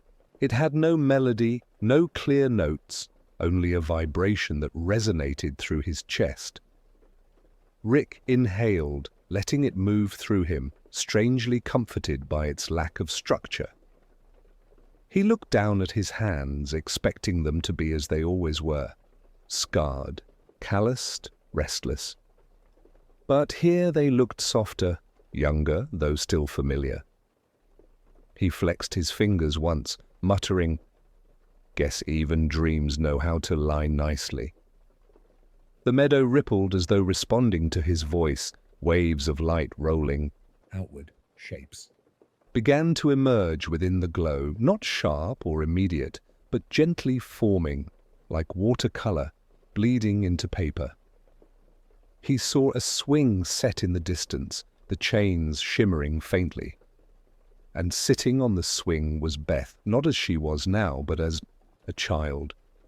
Her legs were small, her shoes scuffed, her hair tied in uneven pigtails.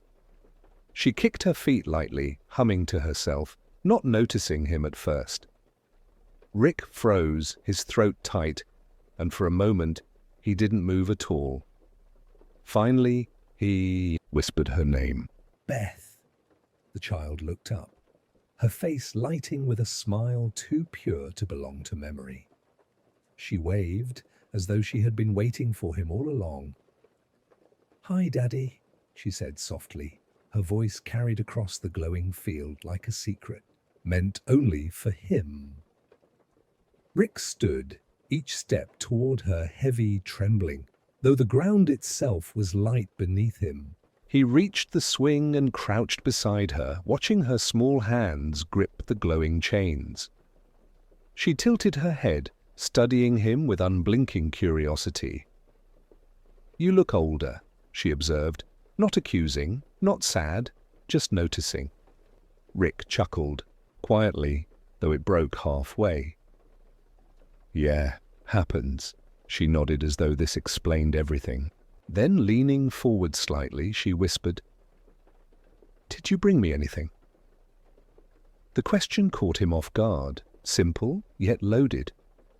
He glanced down, patting at his coat, and remembered the flask resting inside.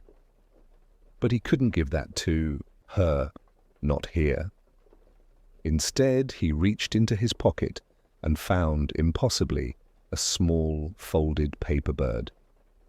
He didn't remember making it, yet it felt like something his hands had shaped long ago. He offered it to her carefully. "Just this." Beth's eyes widened as though it were treasure. She took it delicately, setting it on her lap, and smiled. "Thank you, Daddy." The words were so soft, so unguarded that Rick had to look away for a moment. His eyes burned. Though he forced a steady breath, they stayed there in silence, the swing swaying gently, the meadow pulsing with its quiet glow.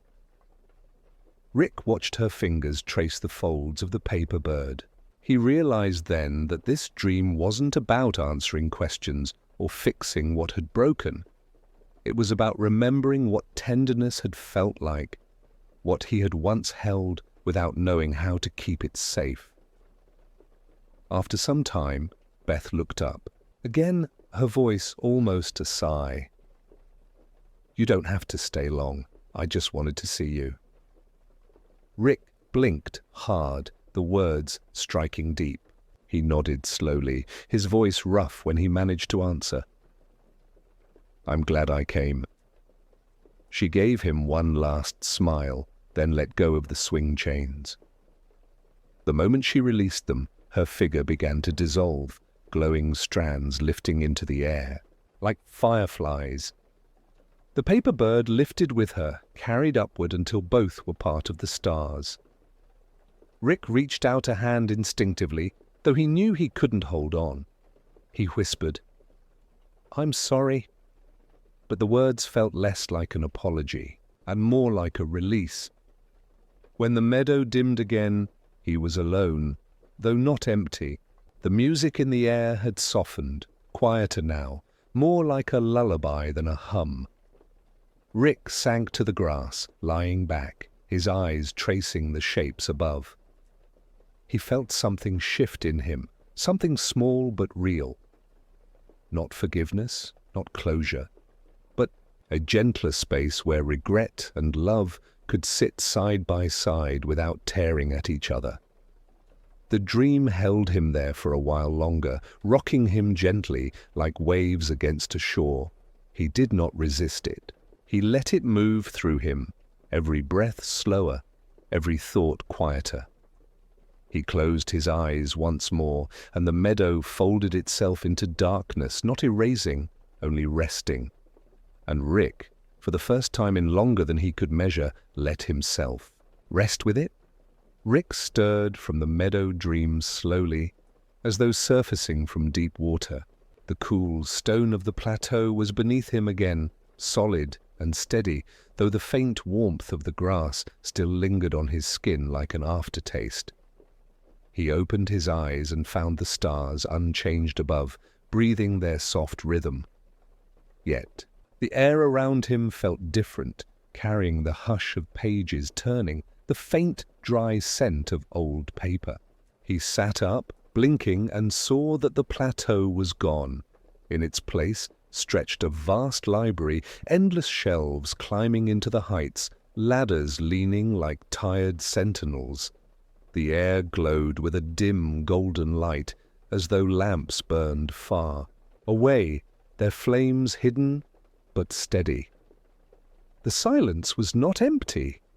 It was alive, full of whispers so faint they seemed to come from the books themselves. Rick rose slowly, his boots crunching softly against a floor of polished stone, the sound swallowed quickly by the air. He muttered under his breath, "Figures my head would drag me to a damn library." He wandered between the shelves, running a finger along their spines.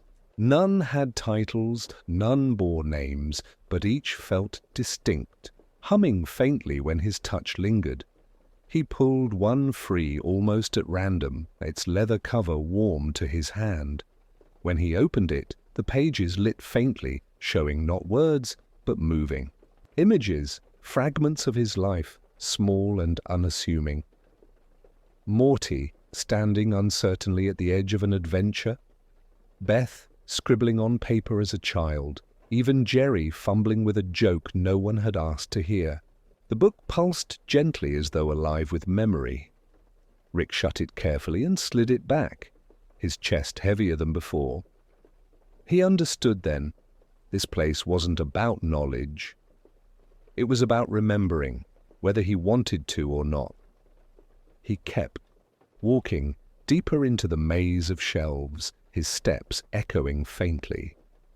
Some aisles curved into darkness, others shimmered with faint golden dust. He let instinct guide him, turning without thought, until he came upon a small table at the end of a corridor. A single book rested there, open, its pages glowing brighter than the rest. He leaned over it and froze. The image on the page was Morty, sitting on the garage floor, his head bent as he fiddled nervously with a gadget Rick had left behind. The boy's face was full of worry and hope, his hands clumsy but determined. Rick watched, unable to look away. Then the image shifted.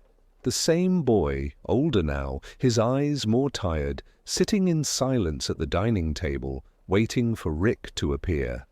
The way his shoulders sagged when the chair beside him stayed empty made Rick's throat tighten.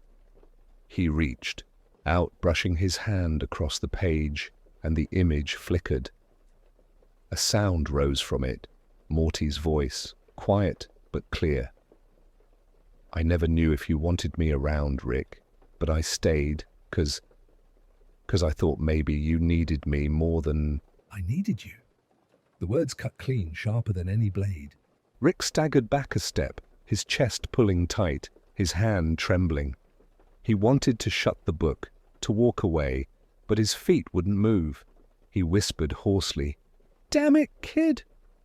The shelves around him seemed to lean closer, the whispers louder now, not in judgment, but in insistence, as if urging him not to turn away. Rick pressed his palm to the page again, leaning down, his voice low but steady this time. "You were right. I needed you more than I ever said, more than I knew." The golden light swelled faintly, the image flickering until Morty's face softened into a small, tired smile. Then the page dimmed, settling into silence once more. Rick straightened slowly, wiping at his eyes without thinking. He looked around the library again, and for the first time he did not see it as a burden, but as a gift. Every shelf was a chance to see the pieces he had overlooked, the small, quiet moments that had carried more weight than the chaos. He felt both heavier and lighter, the paradox sitting in him like balance for the first time. He left the table behind, walking deeper still. The aisles opened into a wide chamber where shelves circled outward like ripples in water. At the center stood a chair, simple and wooden, facing a lectern where a larger book waited. Rick hesitated, then moved forward, the golden light following him like a tide. He sat carefully, the chair creaking, and opened the book with slow hands. This one was blank. No images, no voices, just empty pages that glowed faintly at the edges. He frowned, leaning closer, then realized what it was. Not the past, the future. Space left for stories not yet written. His breath caught, the realization too much and too simple, all at once. He muttered softly, "Guess even I get another page." He closed the book gently and sat there in the hush, his hand resting on its cover. The library did not press him for answers, did not ask him to move on quickly. It simply held him, steady as the shelves, patient as the dust. He let his eyes close again, resting his forehead against his hand, listening to the silence breathe around him. In that quiet, Rick allowed himself a rare thought, that maybe it wasn't too late, even if only in fragments, to write something softer on the pages that remained. The idea didn't feel like hope exactly. It felt smaller, steadier, like a lantern lit against the night. He breathed into it, let it settle in him, and sat in the golden silence until sleep folded over him once more. Rick awoke from the golden hush of the library to find himself standing at the edge of a bridge. He did not remember leaving the chair or closing the great book of empty pages, but here he was, the shelves gone, the air open and endless. The bridge stretched forward into a horizon of faint starlight, its surface made of woven beams of pale light, shimmering but solid beneath. His boots. It arched gently, vanishing into mist on both sides as though connecting nothing to nothing. Yet he felt, without reason, that this was where he was meant to walk. He tested the surface with a careful step. It held, humming faintly like a string, plucked on an unseen instrument. He took another, then another, his body adjusting to the rhythm of it. The bridge glowed brighter with each movement, as though acknowledging his passage. The silence. Here was different from the libraries. It was not filled with whispers or memory, but with possibility, vast and untethered. He exhaled, his breath curling into the air like smoke, and kept moving. After some time, he heard footsteps beside him, softer, smaller, familiar. He turned his head, and there was Morty again, clearer now than before, his outline sharper against the light. The boy walked easily, his sneakers glowing faintly on the luminous surface, as though this path belonged to him as much as to Rick. He didn't look surprised to be there. He just glanced up at Rick with a quiet smile, the kind that said he had been waiting. "Hey, Rick," Morty said softly, his voice steady. Rick swallowed, his throat dry. "Hey, kid." They fell into step together, their strides uneven but comfortable. For a while, they said nothing, only listened to the hum of the bridge beneath their feet and the faint pulse of the stars above. The silence was not strained. It was full, the kind of silence shared between people who had spoken all they needed to for now. Rick felt the weight of it settle in him, not heavy, but grounding. Eventually, Morty broke it. "Do you ever wonder what all of this means? Like, why we're even walking here?" Rick rubbed at his chin, his eyes fixed ahead. "I've spent my whole life pretending I had the answer to that." Truth is, kid, I don't. Maybe it doesn't mean anything. Maybe it just feels like it does when you're not running anymore. Morty nodded thoughtfully, his eyes following the mist that swirled along the edges of the bridge. Feels kind of peaceful, though, even if it doesn't mean anything. "Yeah," Rick admitted quietly. "It does." They kept walking, the bridge arching higher. The air around them shimmered with faint images, like glass catching light, reflecting moments from their shared journeys. Rick caught glimpses in the periphery. Morty holding a laser awkwardly, Morty standing at the edge of some alien cliff, Morty laughing despite himself. Each vision vanished as quickly as it appeared, but their presence stirred something soft inside Rick. He realized the bridge was not just carrying them forward, it was showing him what he had carried all along. Morty noticed too. There. "Like memories, huh?" Rick nodded. "Yeah, the good ones, I guess." He paused, then corrected himself. "The important ones." Morty smiled faintly at that. "I'm glad you remember some of the good stuff. Sometimes I thought you didn't." The words cut gently, but not unkindly. Rick's jaw tightened. He looked down at the glowing surface beneath his boots, then back at the boy. "I remembered, even when I acted like I didn't care. Maybe especially then, it just hurt too much." To admit it. Morty's expression softened. He reached out tentatively, his small hand brushing against Rick's coat sleeve. It wasn't a grip, not even a hold, just a touch, light as a whisper. But Rick felt it like fire, searing through the armor he had built. He didn't pull away. He let the contact linger, fragile and steady, and in that moment the bridge glowed brighter beneath them. The path ahead widened into a broader span where the light pooled like a river. They stopped there, side by side, gazing outward. The mist thinned enough for Rick to glimpse faint shapes beyond, hints of distant landscapes, perhaps more dreams waiting. He didn't feel the urge to rush toward them. Standing here with Morty was enough. After a long silence, Morty spoke again, his tone softer, almost like a secret. "You know, I never needed you to be perfect, Rick. I just needed you to be there." Rick closed his eyes briefly, the words striking with simple truth. He turned his head slightly, studying the boy's face in the silver glow. "I wasn't." "Always. Not like I should have been, but sometimes you were," Morty said gently. "And those times mattered more than you think." Rick let out a shaky breath, half a laugh, half a sigh. "Kid, you've got no idea how much that means to hear." Morty's hand slipped back to his side, but the warmth of it remained. They stood together in the center of the bridge, the stars above them brighter now, pulsing in time with the Ehi light beneath their feet. Rick felt something shift inside him, subtle but undeniable, like a door he hadn't realized was locked, had opened just enough for air to move through. When they began walking again, the silence returned, but it was no longer heavy with unspoken things.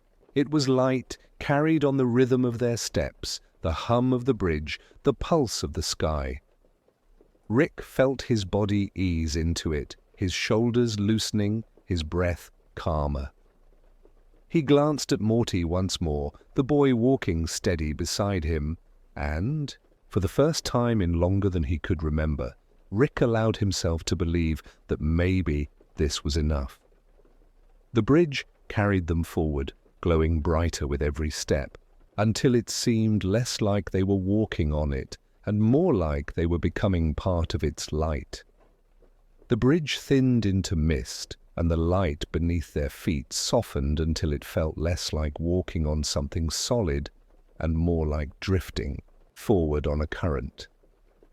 Rick slowed, sensing the end approaching, though it wasn't an end in the way he had expected. The glow ahead gathered into a gentle shape, a threshold of ivy and shadow, arching like a doorway woven from dreams. Beyond it, faint colors breathed in and out, greens and golds, as though a garden waited in the quiet. He exchanged a glance with Morty, who gave a small nod. There was no fear in the boy's face, only calm curiosity, like a child peeking into a room he had always been told was safe, but never entered until now. Rick drew in a breath, then stepped through. The air shifted, warmer, scented with something like rain-soaked soil and faint blossoms. The garden stretched wide, boundless yet intimate. Trees arched overhead, their branches glowing faintly, though strung with the remnants of starlight. Paths of moss wound between pools of water, so still they seemed like mirrors. Flowers bloomed quietly at the edges, their colors muted yet rich, like memories preserved in paint. Every step Rick took sank slightly into the earth, soft and forgiving, a ground that welcomed weight without resistance. Morty followed close behind, his eyes wide. "It's peaceful here," he whispered, as though afraid of breaking the spell. Rick nodded slowly. "Yeah, peaceful." The word felt foreign in his mouth, but not unwelcome. They walked along the mossy path together, the silence of the Ayam garden different from the bridges. Here the quiet carried warmth, like a lullaby held in the air, promising rest rather than emptiness. Every tree seemed to hum faintly, not with words, but with presence, as though acknowledging them without judgment. Rick felt the edges of his restless mind soften, the old sharpness of thought dulling into something gentler. They came upon a stone bench beside a pool. The water was perfectly clear, reflecting the trees above and the faint glow of the sky, which seemed to exist without sun or moon. Rick sat down heavily, his hands resting on his knees, and for the first time in what felt like forever, he allowed his body to simply be still. Morty lowered himself beside him, their shoulders nearly touching. Neither spoke for a long time. The pool rippled faintly as if stirred by a breeze that wasn't there. Rick leaned forward, gazing into it, expecting to see his reflection. Instead, he saw fragments of other moments, small, tender things. Morty handing him a sandwich without being asked. Morty laughing at a joke Rick hadn't realized he'd told. Morty walking beside him through countless places, sometimes scared, sometimes brave, always present. Each image flickered softly, as though the water remembered better than Rick ever had. Morty leaned over, peering in. His lips curved into a faint smile. It's showing us the little stuff. Rick's chest tightened. Guess the little stuff was the big stuff all Along. The boy nodded, his eyes never leaving the water. I always kinda hoped you thought that too. Rick turned his head, studying Morty's face in the glow. The boy looked calm, older somehow, not in years, but in the way his presence settled, like an anchor. I did, Rick murmured, even when I was too stubborn to say it out loud. Morty didn't answer, but he leaned back on the bench, his small frame relaxing as though he believed him. Rick felt the truth of it sink deeper, threading through the cracks in his old defenses. For once, there was no need to defend, no need to outthink the moment. Just being here was enough. From somewhere deeper in the garden came the sound of water trickling, a spring hidden among the trees. The rhythm of it was steady, lulling like a heartbeat. Rick let his eyes drift half shut, listening. The garden seemed to breathe around them, branches swaying faintly, blossoms folding open and closed, pools glowing with their own soft light. It was not alive in the way he was used to. It was alive in a gentler way, a place made for rest. After a long while, Morty spoke again, his voice low. "Do you think we're supposed to stay here?" Rick considered. He looked out at the endless expanse of the garden, the paths curling away into deeper shadow and light. "I don't know," he admitted honestly. Maybe we're just supposed to stop long enough to feel what we never let ourselves feel before.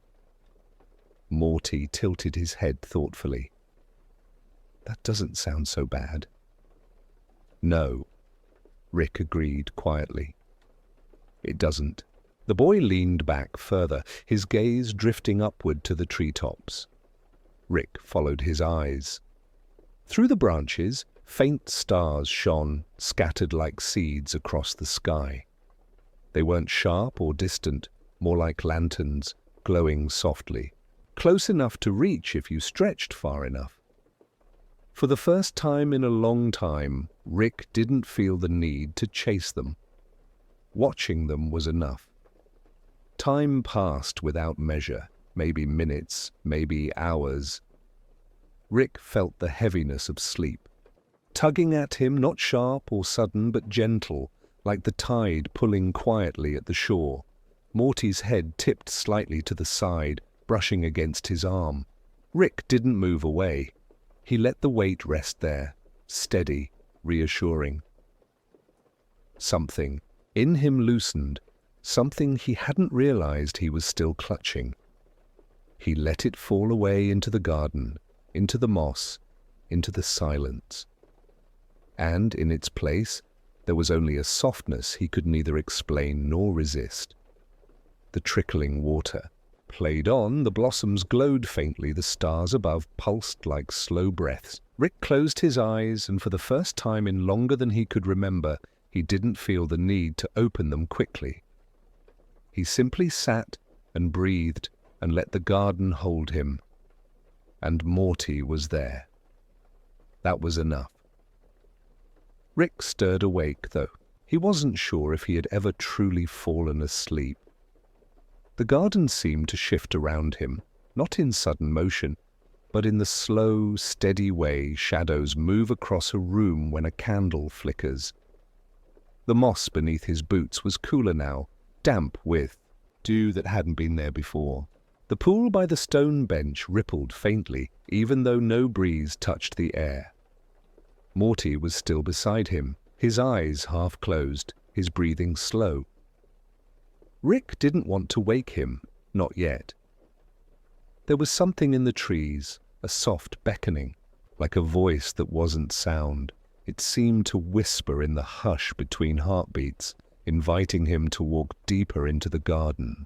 He rose carefully, leaving Morty to his rest, and followed the call. The path narrowed as it stretched into the trees, the branches overhead arching close until they almost touched. Light pooled between the leaves, pale green and silver, guiding his steps. As he walked, shapes began to appear among the trunks, shadows at first, then clearer. Not strangers, but echoes, memories he had not asked to remember, yet ones the garden seemed to think he needed. The first was a figure of a woman, blurred at the edges, but her voice carried warmth, even if the words themselves had been lost. She leaned over a younger version of him, her hand resting lightly on his shoulder. Rick froze, his chest tightening. He had buried this softness a long time ago, locked it behind walls of logic and invention. But here it was, alive in the hush of the trees. He couldn't hear her clearly, but he felt what she had meant. You are enough, even before you prove it.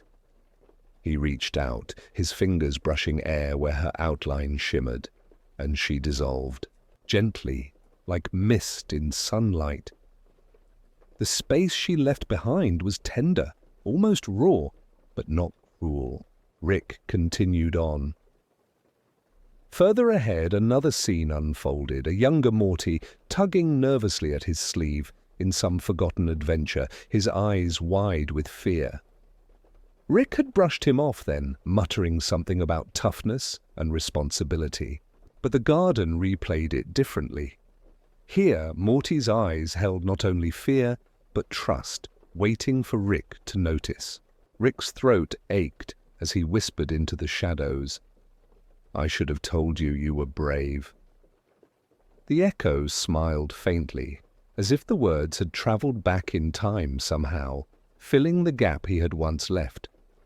The path curved again, leading him to a clearing where the air seemed heavy with memory. Here, shapes gathered, flickers of people he had known, moments he had lived, mistakes he had carried. They didn't accuse him, they didn't turn away. They simply stood, quiet and patient, until Rick felt his knees weaken. He sank onto the moss, pressing a hand to his face. For a man who had crossed dimensions without flinching, this, facing the small truths of his heart, was harder than any portal. But the garden held him gently, not pushing, not rushing. The echoes around him shimmered in and out of focus, waiting for him to breathe. He did, slowly, unevenly, but he did. When he lowered his hand, the clearing felt less crowded. Some of the shapes had faded, leaving only a few. Morty among them, always Morty. Rick let out a soft, shaky laugh. Guess you never really leave me alone, huh? From behind him came the crunch of small footsteps. He turned to see Morty, not the echo, but the boy himself, rubbing his eyes, still drowsy but awake. He had followed quietly, as if he'd known Rick might need company even here. Morty settled down beside him without a word, their shoulders brushing. Rick exhaled slowly, the heaviness lifting just a little. Sorry, kid, didn't mean to wander off. Morty shook his head. It's okay. I figured you'd go looking for something. You always do. Rick studied him, then gave a small, rueful smile. Yeah, always looking. And still surprised when I find anything. They sat together, watching as the last echoes dissolved into the air, leaving the clearing quiet once more. The trees seemed to lean back, as though giving them space. The moss glowed faintly beneath their hands, cool and steady. Morty tilted his head toward him, voice hushed. What did you see, Rick? Hesitated, then answered honestly. People I didn't expect to see again, things I didn't expect to feel again, stuff I thought I'd buried for good. Morty didn't press, didn't ask for details. He just nodded, his eyes steady.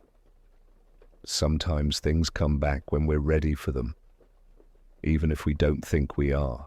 Rick chuckled softly, the sound carrying more tenderness than sarcasm this time.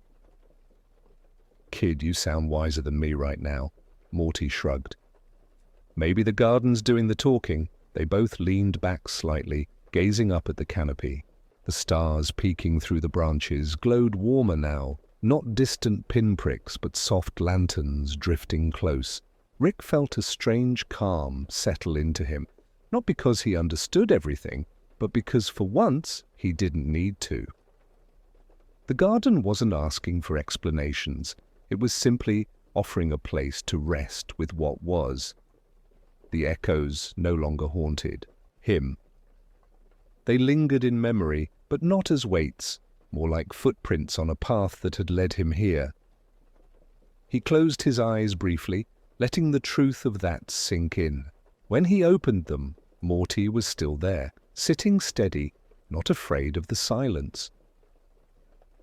Rick placed a hand lightly on the moss, grounding himself. Guess the past isn't as far away as I thought. Morty leaned his chin on his knees. It never is, but it doesn't have to hurt all the time. Rick looked at him, really looked, and saw not just the boy, but the presence, the anchor, the quiet strength that had always been beside him. He nodded slowly. Yeah, doesn't have to. The clearing grew softer, the trees swaying gently, as though approving. Rick leaned back against the earth, his eyes drifting half shut again.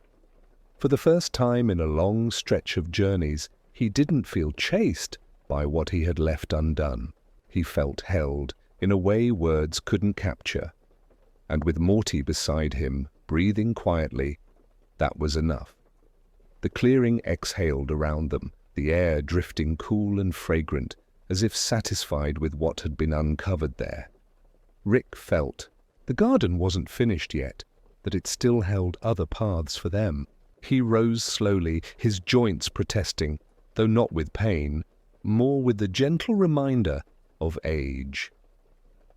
Morty stood too, brushing moss from his hands, and together they looked toward a narrow gap between the trees. It was almost hidden, veiled by low branches that glowed faintly as though waiting for them to notice. Without speaking, they walked toward it. The path was softer here, lined with petals that had fallen in silence. They didn't crunch or rustle underfoot, but seemed to sigh, faintly as each step pressed them down. The air thickened with a gentle glow, and after a few minutes of quiet walking, the trees parted into a grove unlike any they had seen. Lanterns, hundreds of them, maybe thousands, hanging from invisible threads that shimmered against the sky. They floated at varying heights, some close enough to touch, others drifting far above like small stars tethered just enough to stay. Each one held a flame, not sharp, but soft, like a breath of memory captured in glass. Their light painted, the grove in shifting shades of gold and silver, as if the air itself was remembering. Morty's eyes widened. Wow! His voice was little more than a whisper. Rick stepped forward, drawn without resistance. The nearest lantern pulsed faintly as he reached out. When his hand brushed its surface, the flame inside stirred, blooming into an image. He saw himself and Morty seated in a diner booth, laughing over greasy food. After a narrow escape, he barely remembered now. The sound of the laughter seemed to echo faintly in the grove, so real it tightened his chest. Then the flame dimmed, the image fading back into gentle light. Morty touched one too, and his lantern showed something different. Rick fixing a small toy for him, grumbling all the while, but finishing it anyway. Morty's eyes softened. I Remember this? I didn't think you did. Rick looked away, his voice low. I remember more than I let on. They wandered deeper among the lanterns, each one blooming when they brushed against it. Some showed moments full of humor, clumsy and chaotic, Others revealed quiet nights under alien skies or afternoons spent doing nothing but existing in the same space. Not all were perfect. Some carried fear or arguments or tears, but even those flickered with a kind of warmth, as though the flame was less interested in judgment and more in completeness. Rick found himself slowing before one lantern that hung a little lower than the others. When he touched it, the flame swelled to reveal Morty standing in front of him years ago, hands trembling but eyes steady, refusing to back down during an argument. Rick had been furious then, angry at being challenged, but now, watching the moment play in the lantern's glow, he saw something different. Courage, love, hidden inside defiance. His throat tightened as the flame dimmed again. Morty came to his side, tilting his head. "That was the time I yelled at you for leaving." Me behind, wasn't it? Rick nodded slowly. "Yeah. You were braver than me that day, kid." Morty gave him a small, lopsided smile. "Maybe. But I only stood up to you because I knew you'd hear me." Deep down, Rick let out a soft, unsteady laugh. "Guess I did. Took me a while to admit it, though." The lanterns swayed faintly, though no wind touched them, their glow rippling like water. It felt as if the grove itself was listening, cradling their words, weaving them into the light. Rick and Morty walked on, pausing here and there, but less Often now. It wasn't necessary to touch every lantern. The meaning wasn't in collecting them all. It was in knowing they were here, safe, preserved. Eventually, they reached the center of the grove. A great lantern hung there, larger than the rest, its flame deeper, glowing with hues of blue and silver instead of gold. Rick hesitated before it, uncertain. Morty looked up at him, waiting. Finally, Rick extended a hand, and the flame answered. This time, the image was not of a single moment, but of many layered together. Rick saw himself at countless ages, young, proud, broken, angry, searching. He saw Morty growing, faltering, learning, standing by him again and again. He saw the threads of their journey twining not neatly, but persistently, holding even when frayed. The flame seemed to say, "This is what it means to belong, even in imperfection." Rick's hand shook as he pulled back. His eyes burned, though no tears fell. He let out a long, uneven breath and glanced at Morty. The boy's gaze was steady, warm, unafraid. For once, Rick didn't look away. They stood in silence, the great lantern pulsing gently above them. Around it, the smaller ones swayed like companions, each flame adding to the whole. Rick realized he didn't need to analyze it. The grove wasn't asking him to explain, it was only asking him to see. Morty broke the silence first, his voice quiet. "I think these lanterns are here so we don't forget. Not just the bad or the good, but everything, the whole of it." Rick nodded, his throat too tight for words. They lingered a while longer, wandering between the glowing threads, letting the light settle into them.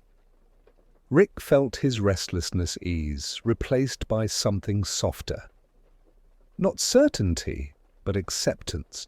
Not an answer, but a willingness to stop asking, just for now. When they finally turned back toward the path, the lanterns dimmed slightly behind them, not disappearing, but retreating into their steady glow. The grove seemed to bow in silence, releasing them gently, as though saying, "You can come back any time." Rick and Morty stepped once more into the moss-lined path, the light of the lanterns fading into memory, but not into absence. The garden breathed with them, slow and steady, guiding them toward whatever waited next. The path from the lantern grove bent gently downward, the moss giving way to smooth earth that glistened faintly as though it had been brushed by moonlight. Rick and Morty walked side by side, their steps unhurried, the echoes of the lantern flames still lingering behind their eyes. Neither felt the need to speak at first. The quiet between them had grown comfortable, shaped less by absence and more by presence, like the silence of two people who know they don't need to fill every space. After a time, the sound of water reached them. Not the trickle of a spring or the crash of waves, but something slower, broader. They followed the gentle sound until the trees opened, revealing a river winding through the garden. Its surface shimmered faintly, not with moonlight or starlight, but with something stranger, the glow of thoughts themselves, drifting like clouds across the water.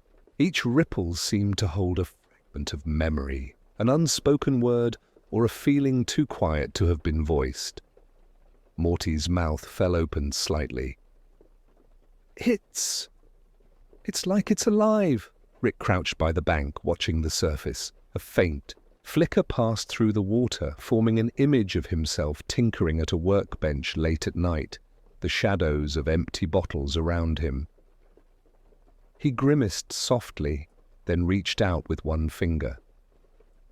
The moment dissolved into ripples replaced by something gentler. Morty asleep on a couch, blankets sliding off his shoulders. Rick, watching from the doorway, too stubborn to admit he cared enough to cover him with it. The river did not judge. It simply reflected, offering glimpses without demand. Morty knelt beside him, his reflection mixing with the shifting images. He leaned close, his voice hushed. It's showing us the things we don't usually say out loud, Rick smirked faintly. Yeah, kinda rude if you ask me. But there was no bite in his tone. They moved along the riverbank slowly, watching, as the water revealed more fragments. Some were heavy, arguments that cut too deep, silences that lasted too long. Others were feather-light, shared glances, clumsy jokes, afternoons that seemed unimportant until remembered here. Rick felt each one touch him, like pebbles dropped into his chest, not weighing him down, but reminding him he was made of more than he let himself believe. At one bend of the river, Morty leaned closer, his eyes fixed on a flicker in the water. It showed him younger, holding on to Rick's arm in some perilous moment, his voice trembling, but steady enough to say, I trust you. Morty's lips parted slightly. I forgot about that. I really did say it. Rick swallowed, his jaw tight. Yeah? And I didn't answer. Morty looked at him. But you didn't let go either. Rick let out a breath, uneven. Didn't know how to answer back then. Guess I still don't. Morty smiled faintly, shaking his head. Sometimes not letting go is the answer. They lingered there until the image dissolved, replaced by shifting ripples once more. Rick found himself sinking into the rhythm of it. The river didn't rush, didn't force. It carried everything at its own pace, slow and steady, making room for both sorrow and warmth. He realized with a pang of wonder that maybe he could learn from that. Eventually they came to a flat stone that jutted out over the water, wide enough for both of them to sit. Rick lowered himself onto it, stretching his legs out, and Morty followed. The river moved beneath them, glowing with fragments too small to fully catch. A laugh, a sigh, a single word left unsaid. Watching them felt strangely soothing, like drifting through a half-remembered dream. Rick tilted his head back, gazing at the sky above the river. No stars reflected there, only the slow glow of the water itself, carrying their hidden truths downstream. You know, he murmured, I spent so much time trying to outthink everything, build my way past it, drink my way past it, and here's a river just flowing with stuff I thought I'd buried. Morty hugged his knees to his chest. Maybe it's not buried. Maybe it's just waiting until you're ready. Rick glanced at him, then back at the river. Guess I'm kinda ready now. The admission felt strange, fragile, but not wrong. They sat together, the sound of the water soft and steady beneath their silence. The river glowed brighter in that moment, as though acknowledging the words. Rick felt the warmth of it touch him, not from outside, but from within, as if the river had reminded him of something he had always known. After a long while, Morty leaned his head lightly against Rick's shoulder. The gesture was simple, unspoken, but it settled into Rick's chest like a truth too big for words. He didn't move away. He let it stay, steady and warm, while the river carried their unspoken thoughts forward. The current bent gradually, disappearing into mist further downstream. Rick didn't feel the urge to follow it. It wasn't about reaching the end. It was about sitting here, watching the water pass, knowing it carried both the weight and the wonder of everything they hadn't said. He placed a hand lightly on the stone, grounding himself. It's funny, I used to think reflection was a waste of time, just slowing me down, but maybe slowing down's the whole point. Morty gave a quiet laugh. Took you long enough to figure that out? Rick smirked faintly. Yeah, guess you were right all along, kid. The river flowed on, calm and unending. Rick closed his eyes, letting the sound of it blend with his breath, letting the glow soften the edges of his mind. For the first time in countless journeys, he didn't feel like running. He felt like resting, and with Morty beside him, head still against his shoulder, that was more than enough. The mist curled low along the riverbank, soft as breath on glass, and the faint glow of the water carried them forward like a whispered invitation. Rick and Morty rose slowly from the flat stone, reluctant to leave the comfort of its stillness, but sensing the path was not yet done. Their steps echoed gently against the damp earth as they followed the current. The night hushed around them as though listening.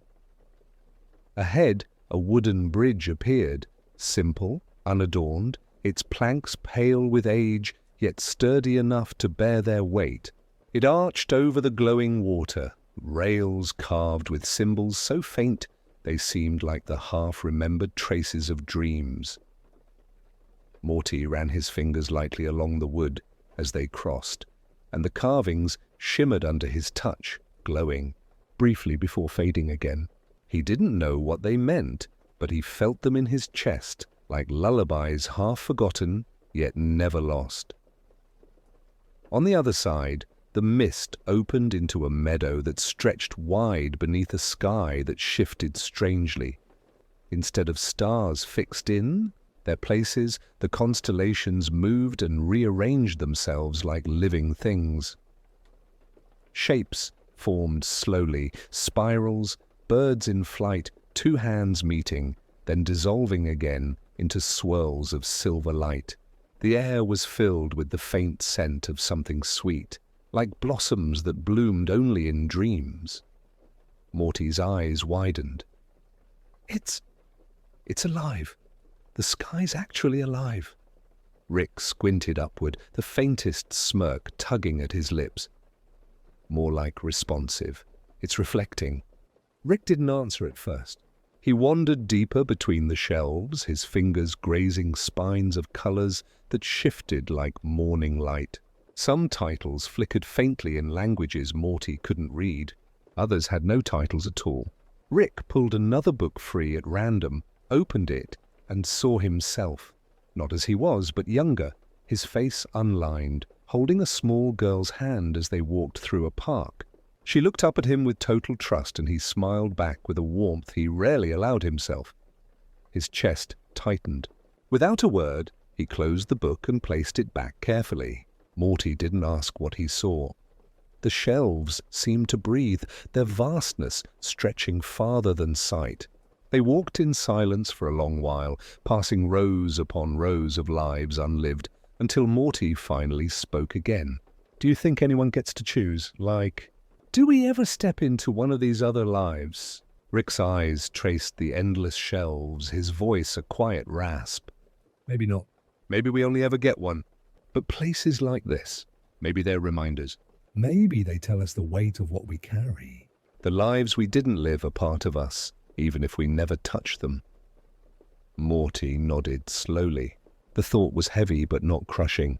It felt like being reminded of the stars, vast, unreachable but still present, still shining quietly above. As they wandered deeper, they found a table in the center of the library.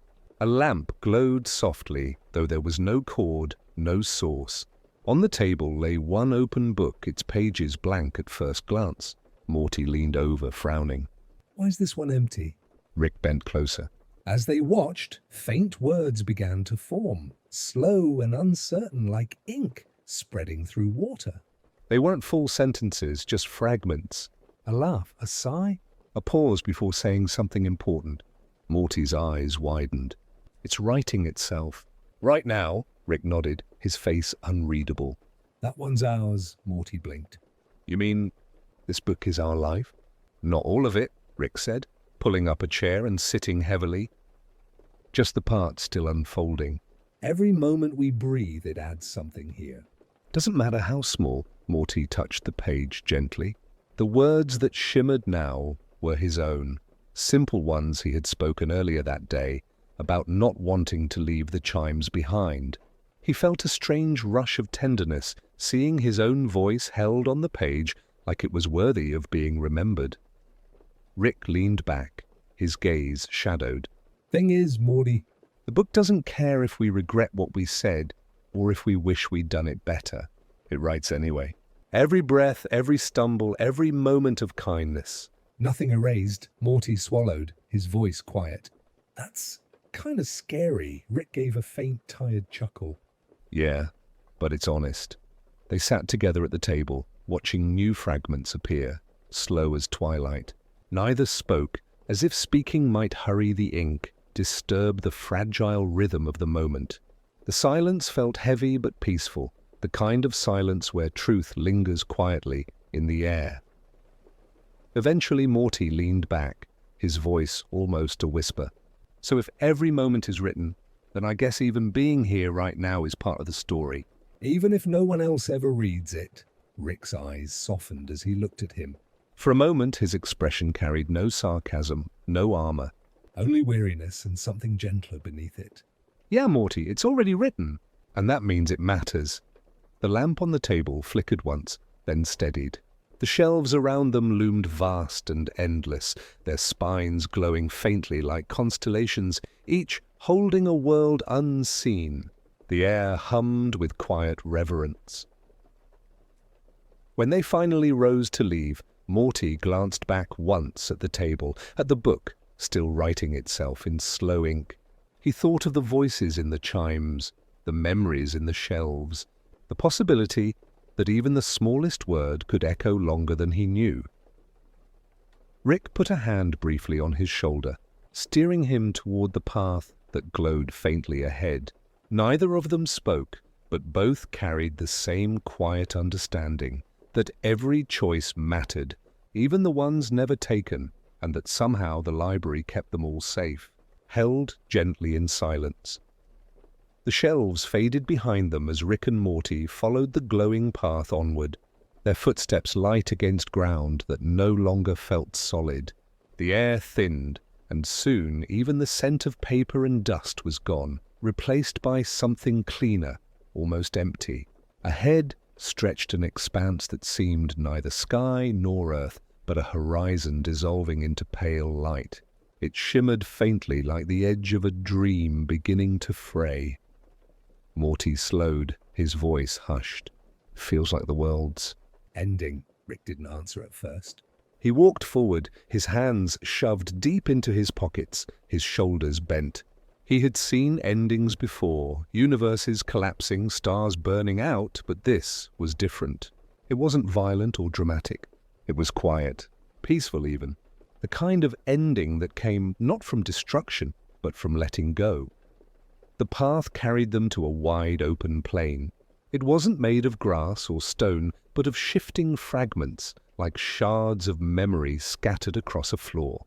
When Morty stepped on one, an image flickered beneath his feet. A childhood birthday, candles glowing, laughter all around. The shard shimmered, then dissolved back into pale ground. Morty bent down, touching another. A picture rose of him and Summer running through a park, chasing a kite that had caught in the branches of a tree. Their laughter carried, bright and unburdened, before the image dissolved again.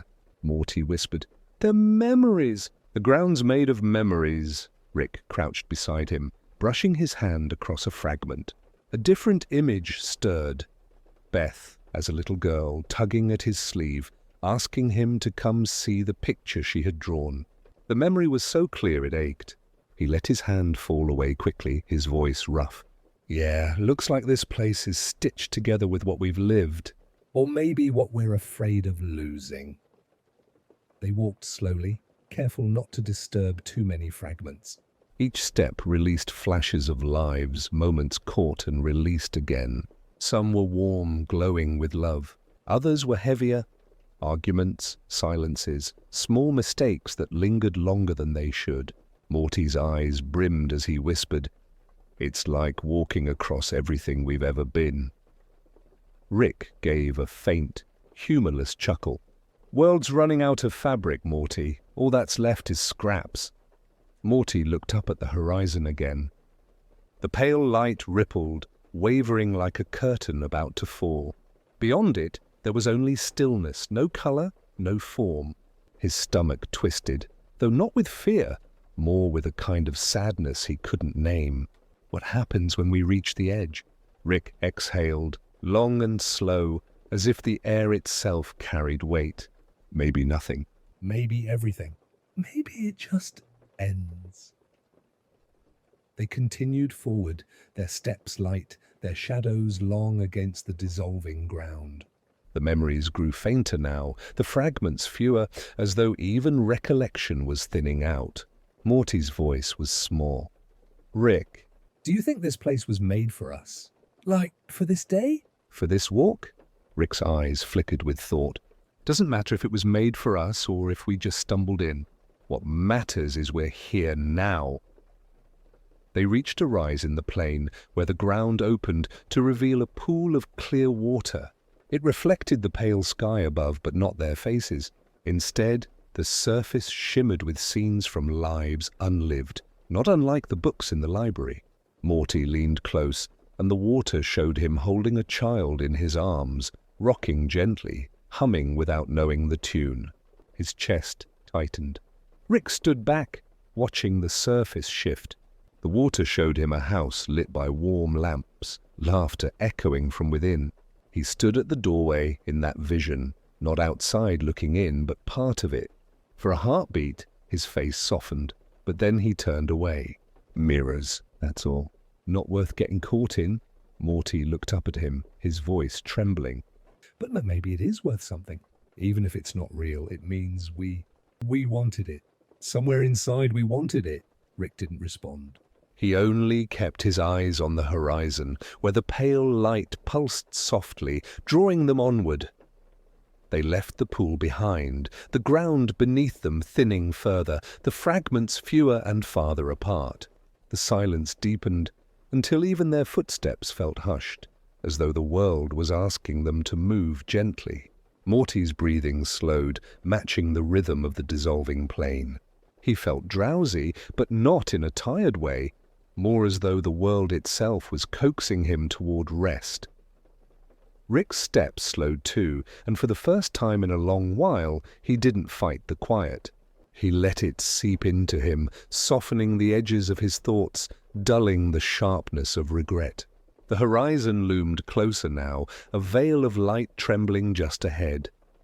Morty finally asked, his voice barely above a whisper. "Rick, What if this is it?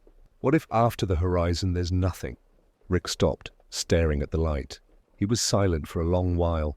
Then he said, almost gently, "Then we keep walking anyway." "Because even nothing deserves a witness." Morty blinked up at him, his heart aching at the weight of the words. He nodded slowly, and they resumed their walk. The horizon shimmered brighter, welcoming and strange, neither threatening nor kind, simply there, waiting. The closer they came, the more the ground fell away. The fragments scattered like dust, until there was almost nothing beneath their feet.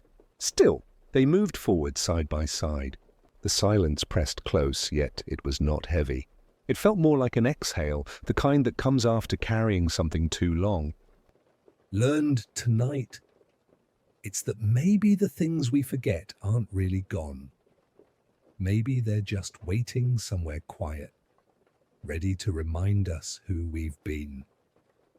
Morty closed his eyes, letting the words wrap around him like a blanket.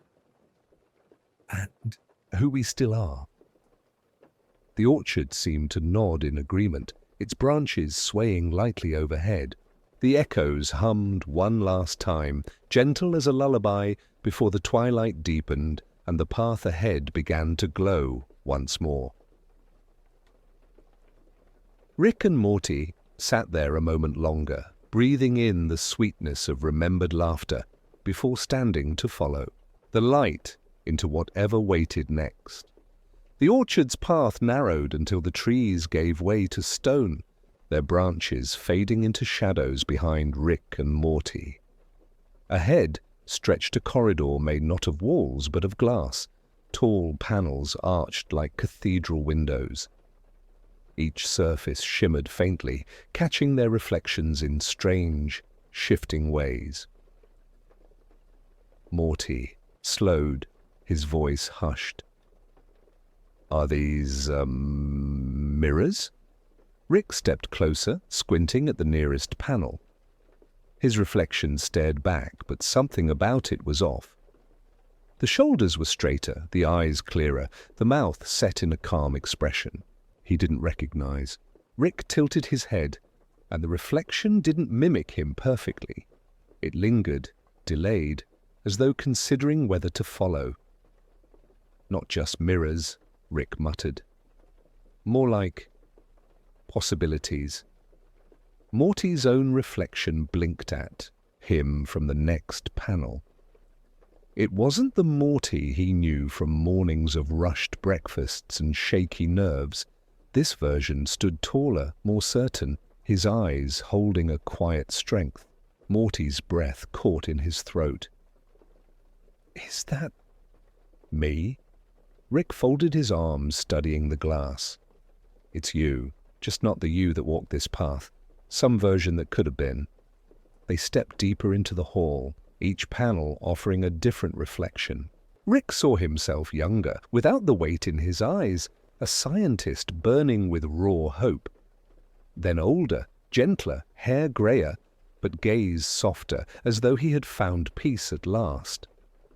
Morty saw himself with notebooks full of answers, or standing, alone yet confident, or walking alongside strangers he didn't know but seemed to trust. The air in the hall was quiet, not heavy, but reverent, as though honoring each version without judgment. Morty pressed his palm to one panel, watching his steadier reflection lift its hand in return. "I don't know if I like this. It makes me feel like I missed something." Rick stood beside him, his own reflection showing a version of himself, who had never built so many walls.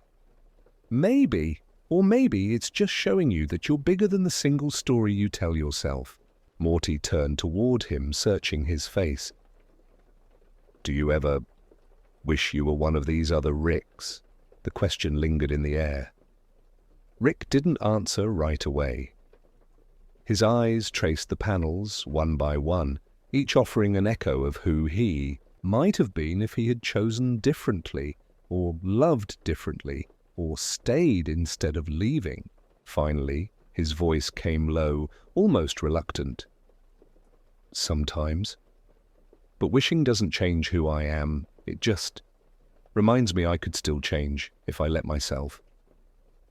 They continued on, the corridor stretching like a dream with no end in sight. Some reflections were startling. Morty saw himself arguing with Rick until they turned away from each other forever. Another showed Rick walking alone, his coat torn, eyes cold. Both of them lingered at those panels longer, their silence speaking. Louder than words, Rick finally broke it, his voice rough. Not every possibility's worth chasing. Some doors are better left closed. Morty nodded slowly, though he couldn't tear his gaze away from the version of himself who had walked away. His chest ached with the weight of it. But when he turned back toward Rick, the ache softened. I don't want to be that one. Rick gave a faint, weary smile. Good. Neither do I. Further down the hall, the mirrors began to shift. They no longer showed single versions, but pairs. Rick and Morty together, side by side. In one, Morty looked older, a journal under his arm, while Rick listened with a patient smile. In another, Rick handed Morty a strange device, pride glimmering in his eyes. Some panels showed them laughing, others simply sitting in silence, comfortable and steady. Morty felt something loosen in his chest. So, no matter what else, there are always versions where we stay together. Rick exhaled through his nose, staring at the reflections of himself beside Morty. Guess the universe has a sense of humor, or maybe just some stubborn thread tying us together. They reached the center of the hall, where the glass formed a circle around them. Here the reflections didn't settle into single images. They shifted constantly, countless Ricks and Mortys, countless choices, countless bonds. Rick stood in the middle of it, his hands shoved into his pockets, eyes tracing the shifting light. He felt overwhelmed, but also strangely humbled. For the first time in a long while, he wasn't the smartest man in the room. He was just one of many. Morty turned slowly, his voice barely above a whisper. It's like, no matter what could have happened, we're always pieces of something bigger, like we belong. Rick let out a quiet breath, his expression unreadable but softer than before. Belonging's not something I've been good at, but maybe you're right. Maybe it doesn't matter if we're the best version or the worst. Maybe just being here is enough. They stood together in the shifting glow, watching as their reflections blurred and blended until all the panels dissolved into mist. The corridor faded, leaving only a faint shimmer behind, like the memory of a dream that refuses to be fully recalled. Rick glanced at Morty, then gave a small nod toward the path ahead. Come on, kid, let's see what waits for us next. Morty followed, though he cast one last glance back at where the mirrors had been. His reflection was gone now, but the feeling remained.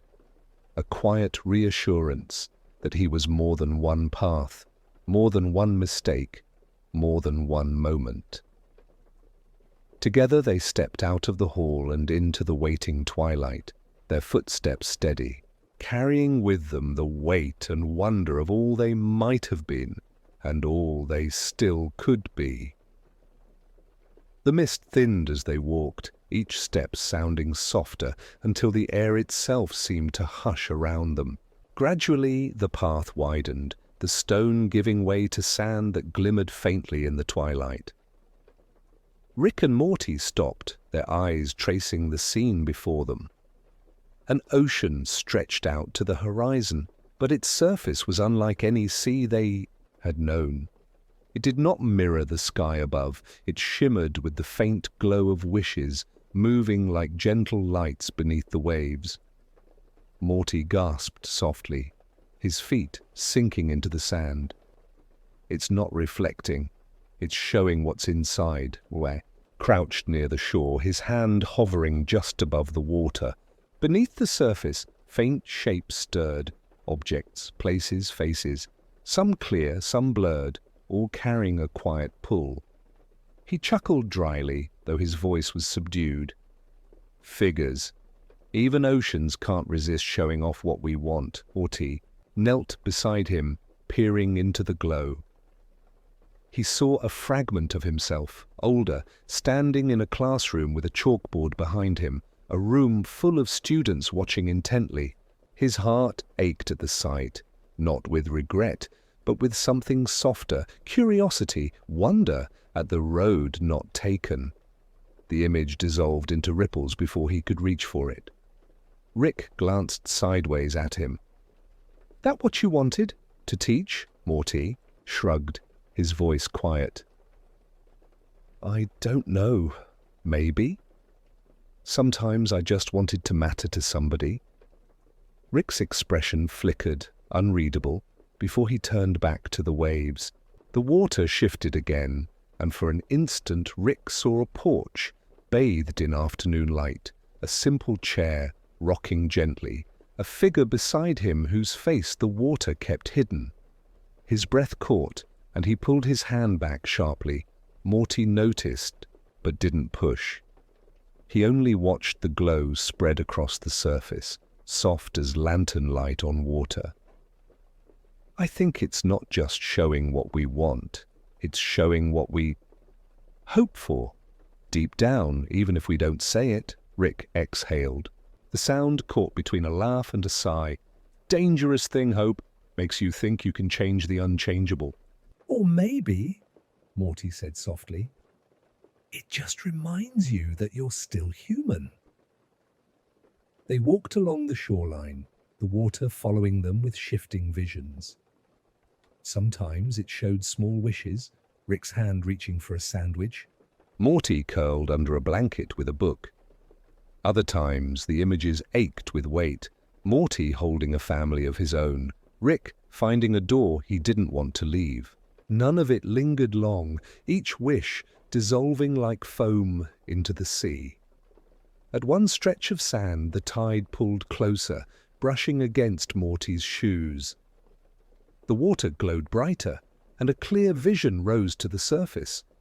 Rick and Morty together, not in chaos, not in flight, but sitting at a table under sunlight, speaking quietly, laughing at something no one else would understand.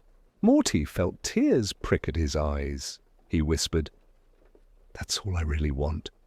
Rick froze, staring at the same vision. For once, he didn't scoff or turn away. His throat tightened, and when he finally spoke, the words were low, stripped of pretense. "Kid, that one might actually be possible." The waves receded, leaving the sand cool beneath their feet. The ocean pulsed softly as though acknowledging the honesty of the moment. Rick rubbed the back of his neck, uncomfortable, yet unwilling to break the silence completely. They found a smooth driftwood log along the shore and sat down. The tide rolled in gentle rhythm, carrying more faint glimmers of unspoken wishes. Morty leaned forward, chin on his hands, watching them drift like lanterns beneath the water. "It's weird. Some of these wishes I don't even remember having, like they were so small I didn't even notice." Rick nodded slightly. "Small ones are the ones that stick. Big dreams burn out fast. But the small ones? They're stubborn. They wait." Morty thought about that, his heart warming to the idea. He watched another vision ripple through the waves, himself offering Rick a sandwich, Rick actually taking it without complaint. Morty laughed softly. "Guess the ocean's got jokes too." Rick smirked faintly, eyes still on the water. "Or maybe it knows me better than I'd like to admit." They sat in silence, the tide whispering back and forth, until Rick finally reached into his pocket and pulled out a flat stone he had picked up earlier without thinking. He turned it over in his palm, then tossed it gently into the waves. It landed with barely a splash, and the ocean shimmered where it touched, blooming with faint light. Morty tilted his head. "What did you wish for?" Rick's eyes stayed on the water, his expression unreadable. "Doesn't matter if I say it out loud. The ocean already knows." Morty smiled faintly, accepting the answer without pressing further. He leaned back against the driftwood, letting the rhythm of the waves blur his thoughts. The glow beneath. The surface dimmed, not fading away but softening, like a lantern carried further downriver. Rick stretched his legs out, watching the horizon. His voice dropped low, steady. "Maybe the trick isn't chasing wishes. Maybe it's just noticing them when they drift close enough." Morty closed his eyes, letting the sound of the water lull him. "Yeah, I think that's enough." The tide rolled in one last time, brushing their shoes with cool foam before retreating. The ocean settled into stillness, its glow fading, to a quiet hum, like a dream, folding back into sleep. Rick and Morty sat together until the mist returned, curling along the sand, gently guiding them toward the next path. Neither spoke as they stood, but both carried the same quiet truth. Some wishes never left, even when forgotten. The mist rolled in thicker this time, wrapping the shoreline in folds of silver, until the sound of the ocean was only a memory. Rick and Morty followed the faint glow of the path, their footsteps muffled on the damp ground. After a while, the air began to shift. It carried not silence, but a faint music, delicate, irregular, like glass touched by a breeze. They crested a small rise and saw the hillside spread before them. Dozens of wind chimes swayed in the twilight, each one different. Some were made of shells, some of metal, some of crystal that glimmered faintly in the dim light. They moved gently, stirred by a breeze that seemed to come from nowhere, filling the air with soft, overlapping tones. Morty's eyes widened, his voice hushed. "It's beautiful, but kind of sad, too." Rick stood still, his gaze scanning the chimes. The sound wasn't just music. Beneath the notes were voices, faint, like echoes caught in glass. A laugh here, a whisper there, fragments of words carried in the wind. He swallowed hard. "They're not just chimes, they're people." Morty stepped closer, his hand hovering near a delicate frame of silver rods. The chimes stirred, and a voice slipped free, gentle and familiar. It was his mother's laugh, warm and fleeting, dissolving into the twilight before he could fully catch it. Morty's breath caught. "That was Mom." Rick looked away, his jaw tightening. He moved down the slope, passing one chime after another. Each sang its own fragment, old friends, forgotten strangers, people lost along the way. The tones overlapped, weaving a song that was part sorrow, part comfort. Rick's steps slowed at one chime, strung with shards of green glass. When it swayed, a low voice emerged, steady and kind, murmuring his name the way it once had. Rick froze, his throat tightening until he could barely breathe. Morty noticed, his eyes softening. He didn't ask whose voice Rick had heard. He only stood nearby, letting the sound linger in the air. They walked slowly among the chimes, each step stirring more whispers. Some voices carried joy, shouts of childhood games, laughter spilling without reason. Others carried grief, last, words, unfinished goodbyes. Morty closed his eyes, listening. "It's like the wind remembers everything we tried to forget." Rick gave a rough exhale.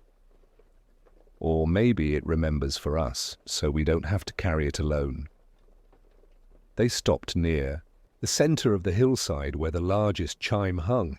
Its frame was made of pale wood, its tubes carved from something that glowed faintly, like bone touched by starlight.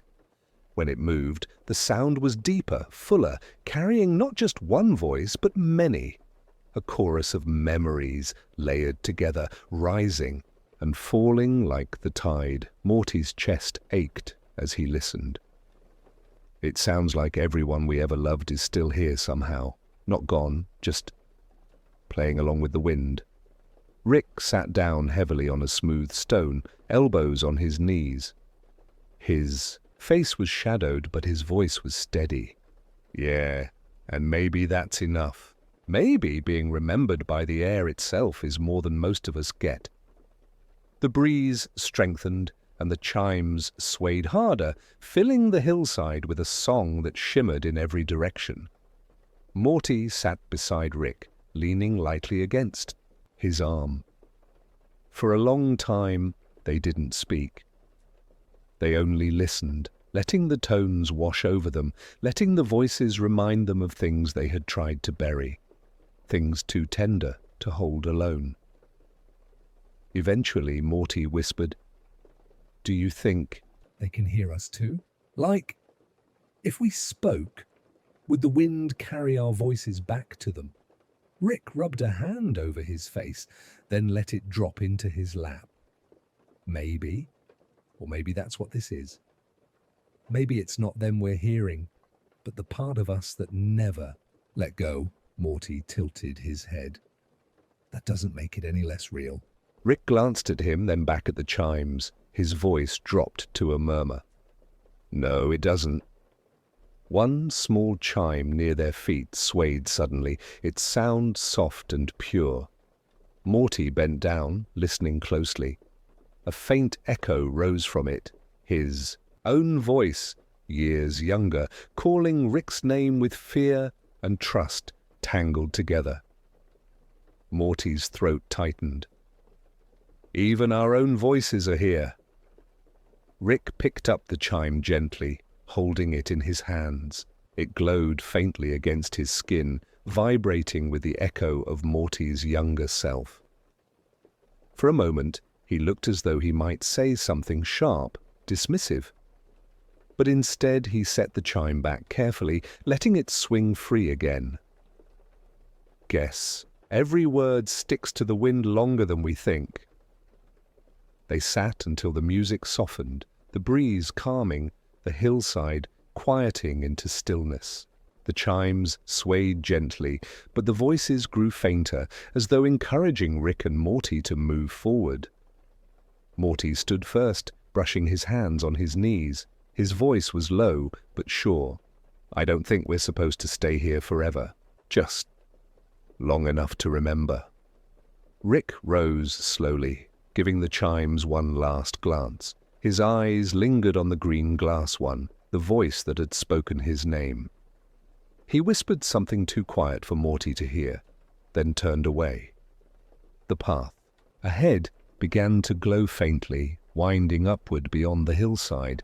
The chimes stirred once more as Rick and Morty began to walk, their overlapping tones fading behind them, leaving only the memory of music that belonged both to the wind and to their hearts. Neither spoke as they left the hill, but both carried the same unshakable truth. Those they had loved were not gone, not entirely. They lingered in echoes, in voices carried by the air, in the hush of twilight that followed them still. The path curved gently upward, the last notes of the chimes fading into memory, as Rick and Morty stepped into a space that smelled faintly of paper and dust, though no books were visible at first.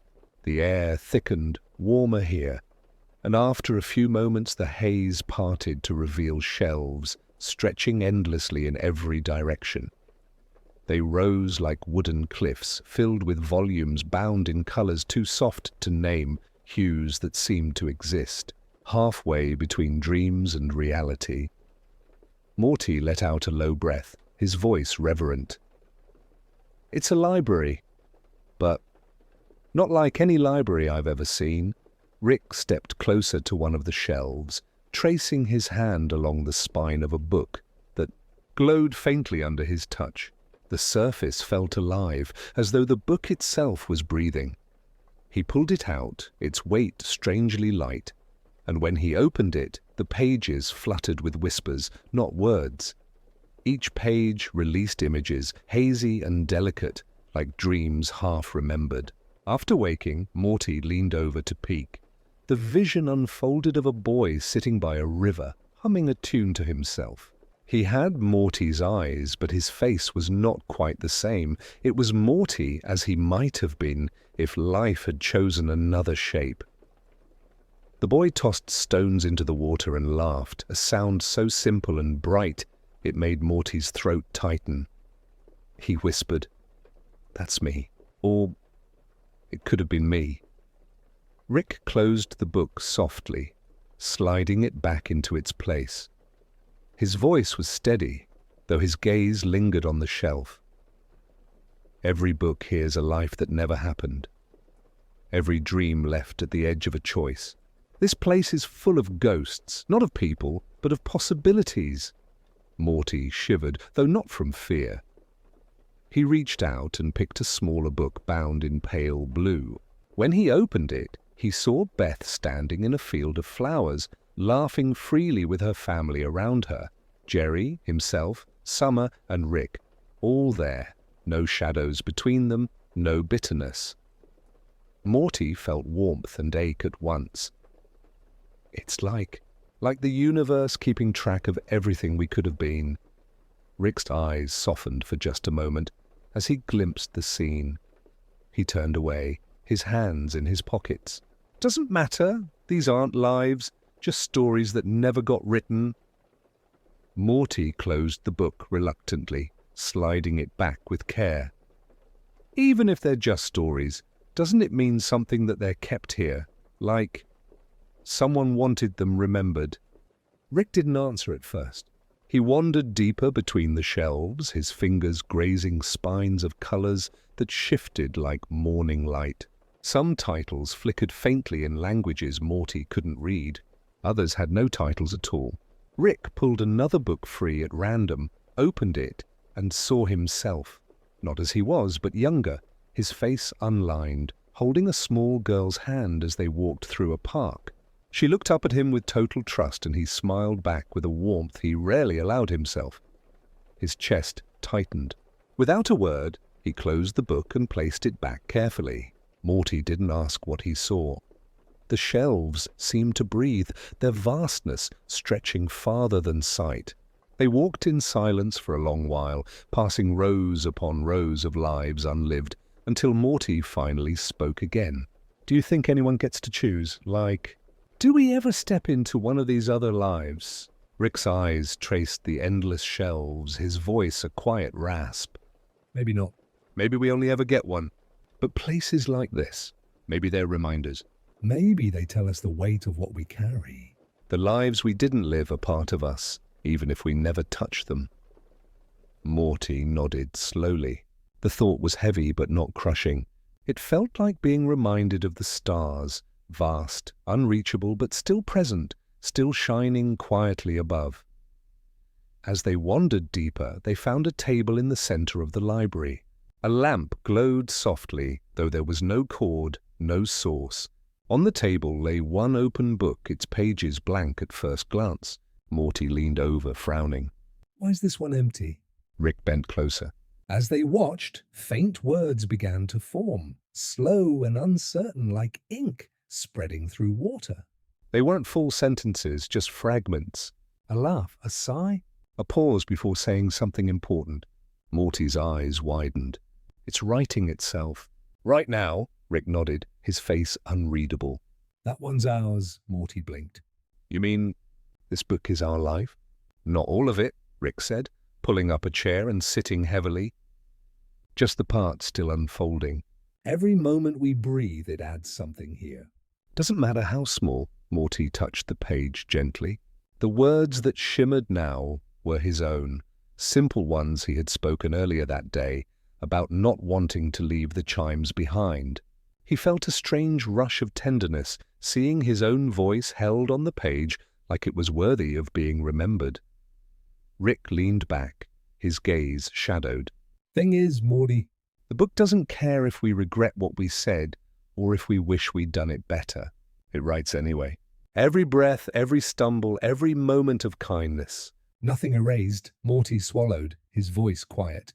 That's kind of scary. Rick gave a faint, tired chuckle. Yeah, but it's honest. They sat together at the table, watching new fragments appear, slow as twilight. Neither spoke, as if speaking might hurry the ink, disturb the fragile rhythm of the moment. The silence felt heavy but peaceful, the kind of silence where truth lingers quietly in the air. Eventually Morty leaned back, his voice almost a whisper. So if every moment is written, then I guess even being here right now is part of the story. Even if no one else ever reads it. Rick's eyes softened as he looked at him. For a moment his expression carried no sarcasm, no armor.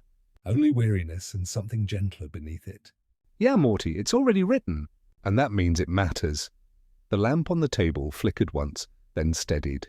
The shelves around them loomed vast and endless, their spines glowing faintly like constellations, each holding a world unseen. The air hummed with quiet reverence. When they finally rose to leave, Morty glanced back once at the table, at the book, still writing itself in slow ink.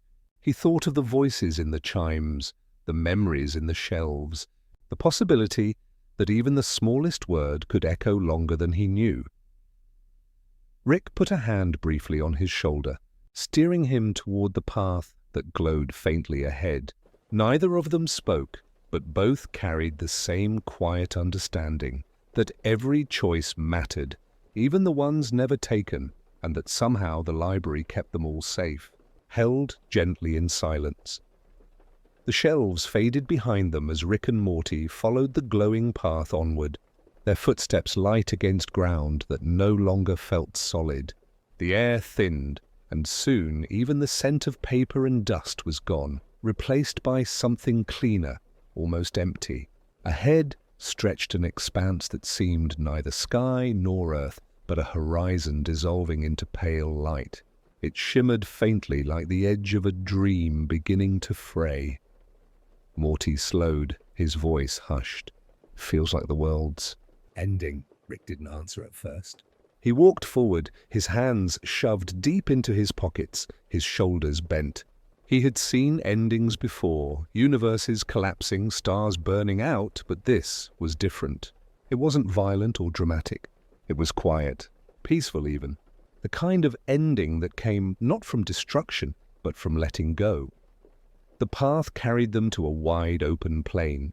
It wasn't made of grass or stone, but of shifting fragments, like shards of memory scattered across a floor. When Morty stepped on one, an image flickered beneath his feet. A childhood birthday, candles glowing, laughter all around.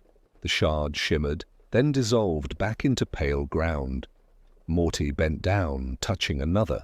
A picture rose of him and Summer running through a park, chasing a kite that had caught in the branches of a tree. Their laughter carried, bright and unburdened, before the image dissolved again. Morty whispered, "They're memories." "The ground's made of memories." Rick crouched beside him, brushing his hand across a fragment. A different image stirred. Beth, as a little girl, tugging at his sleeve, asking him to come see the picture she had drawn. The memory was so clear it ached. He let his hand fall away quickly, his voice rough. "Yeah, looks like this place is stitched together with what we've lived. Or maybe what we're afraid of losing." They walked slowly, careful not to disturb too many fragments. Each step released flashes of lives, moments caught and released again. Some were warm, glowing with love. Others were heavier. Arguments, silences, small mistakes that lingered longer than they should. Morty's eyes brimmed as he whispered, "It's like walking across everything we've ever been." Rick gave a faint, humorless chuckle. "World's running out of fabric, Morty. All that's left is scraps." Morty looked up at the horizon again. The pale light rippled, wavering like a curtain about to fall. Beyond it, there was only stillness, no color, no form. His stomach twisted, though not with fear, more with a kind of sadness he couldn't name. What happens when we reach the edge? Rick exhaled, long and slow, as if the air itself carried weight. Maybe nothing. Maybe everything. Maybe it just ends. They continued forward, their steps light, their shadows long against the dissolving ground. The memories grew fainter now, the fragments fewer, as though even recollection was thinning out. Morty's voice was small. Rick. Do you think this place was made for us? Like, for this day? For this walk? Rick's eyes flickered with thought. Doesn't matter if it was made for us or if we just stumbled in. What matters is we're here now. They reached a rise in the plain where the ground opened to reveal a pool of clear water. It reflected the pale sky above, but not their faces. Instead, the surface shimmered with scenes from lives unlived, not unlike the books in the library. Morty leaned close, and the water showed him holding a child in his arms, rocking gently, humming without knowing the tune. His chest tightened. Rick stood back, watching the surface shift. The water showed him a house lit by warm lamps, laughter echoing from within. He stood at the doorway in that vision, not outside looking in, but part of it. For a heartbeat, his face softened, but then he turned away.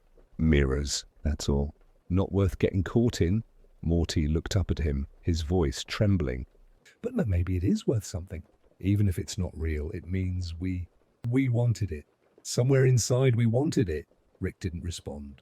He only kept his eyes on the horizon, where the pale light pulsed softly, drawing them onward. They left the pool behind, the ground beneath them thinning further, the fragments fewer and farther apart.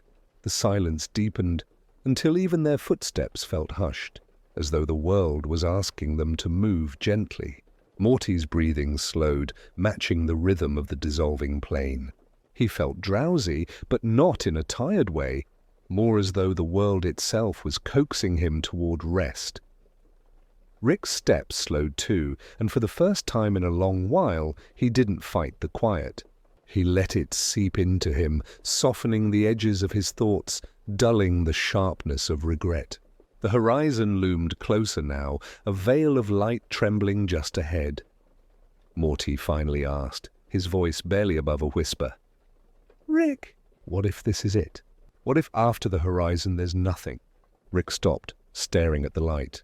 He was silent for a long while. Then he said, almost gently, "Then we keep walking anyway." "Because even nothing deserves a witness." Morty blinked up at him, his heart aching at the weight of the words. He nodded slowly, and they resumed their walk. The horizon shimmered brighter, welcoming and strange, neither threatening nor kind, simply there, waiting. The closer they came, the more the ground fell away. The fragments scattered like dust, until there was almost nothing beneath their feet. Still, they moved forward side by side. The silence pressed close, yet it was not heavy. It felt more like an exhale, the kind that comes after carrying something too long. As they neared the very edge, Morty reached out, his hand brushing Rick's sleeve. He didn't say anything. He didn't need to. Rick glanced down at him briefly, then gave the smallest nod, as if to say he understood. The horizon rippled once more, glowing softly like a final breath.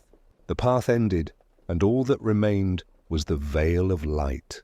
Rick and Morty stood there together, the quiet vast around them, the world behind them fading into fragments too faint to hold. For a long moment, they simply stood. Neither hurried. Neither turned back. The light pulsed gently, patient, eternal, and then with a steady breath, they stepped forward. The veil of light embraced them as they stepped through, neither burning nor blinding, but soft as morning fog. For a moment, it felt like falling into silence, yet the silence was not empty. It carried warmth, as if shaped by countless voices that had once spoken here. Rick and Morty drifted forward, though no ground was beneath them, only a vast openness that shimmered faintly, like the inside of a dream. Morty clutched Rick's sleeve unconsciously, his voice trembling. Rick, where are we now? Rick glanced around slowly, his eyes narrowing as though trying to decipher a puzzle he had already half solved. Feels like memory. Not just ours, something bigger, like the air itself remembers. Shapes began to stir in the distance, faint outlines forming and dissolving as though sketched in mist. At first they seemed random, but as Morty squinted, he recognized them. A park bench they had once sat on. A school hallway. The garage cluttered with tools. Each place hovered briefly before fading, replaced by another. The world around them was not made of land or sky, but of recollections drifting like lanterns in water. Morty's heart ached as he saw his mother appear for a moment, her hands busy in the kitchen, humming softly. The image dissolved before he could step closer, replaced by Summer laughing with friends. Morty whispered, "It's like every goodbye's floating around us." Rick's eyes lingered on a vision of Beth as a child, holding up a paper star she had cut, her face bright with pride. He swallowed hard, then looked away, his voice low. "Yeah, a farewell that never quite leaves." They walked, or drifted, though their feet touched nothing. The memories swirled around them, rising like waves, falling like sighs. Some were small, glances exchanged, words half-spoken. Others were larger, moments when entire worlds had shifted, choices sealed forever. Each appeared and vanished, gentle but insistent, reminding them that every farewell had been part of the fabric of their lives. Morty slowed when he saw an image of himself as a little boy, clinging to Rick's coat during one of their early adventures. The boy looked scared but also trusting. Morty whispered, "That was me." I was so scared, but I still followed you. Rick stopped beside him, his gaze on the child's face. For once he didn't deflect with sarcasm. His voice was soft, almost ashamed. "And I let you." Even when I shouldn't have. The image faded, leaving only the shimmer of space around them. Morty glanced at Rick, his chest heavy but steady. "I don't regret it. Not anymore." They moved onward, and soon the openness shifted again. Before them stretched a long table, simple and wooden, lined with empty chairs. The surface glowed faintly as if lit by candlelight, though no candles burned. Morty's breath caught. "It looks like a place where people gather to say goodbye."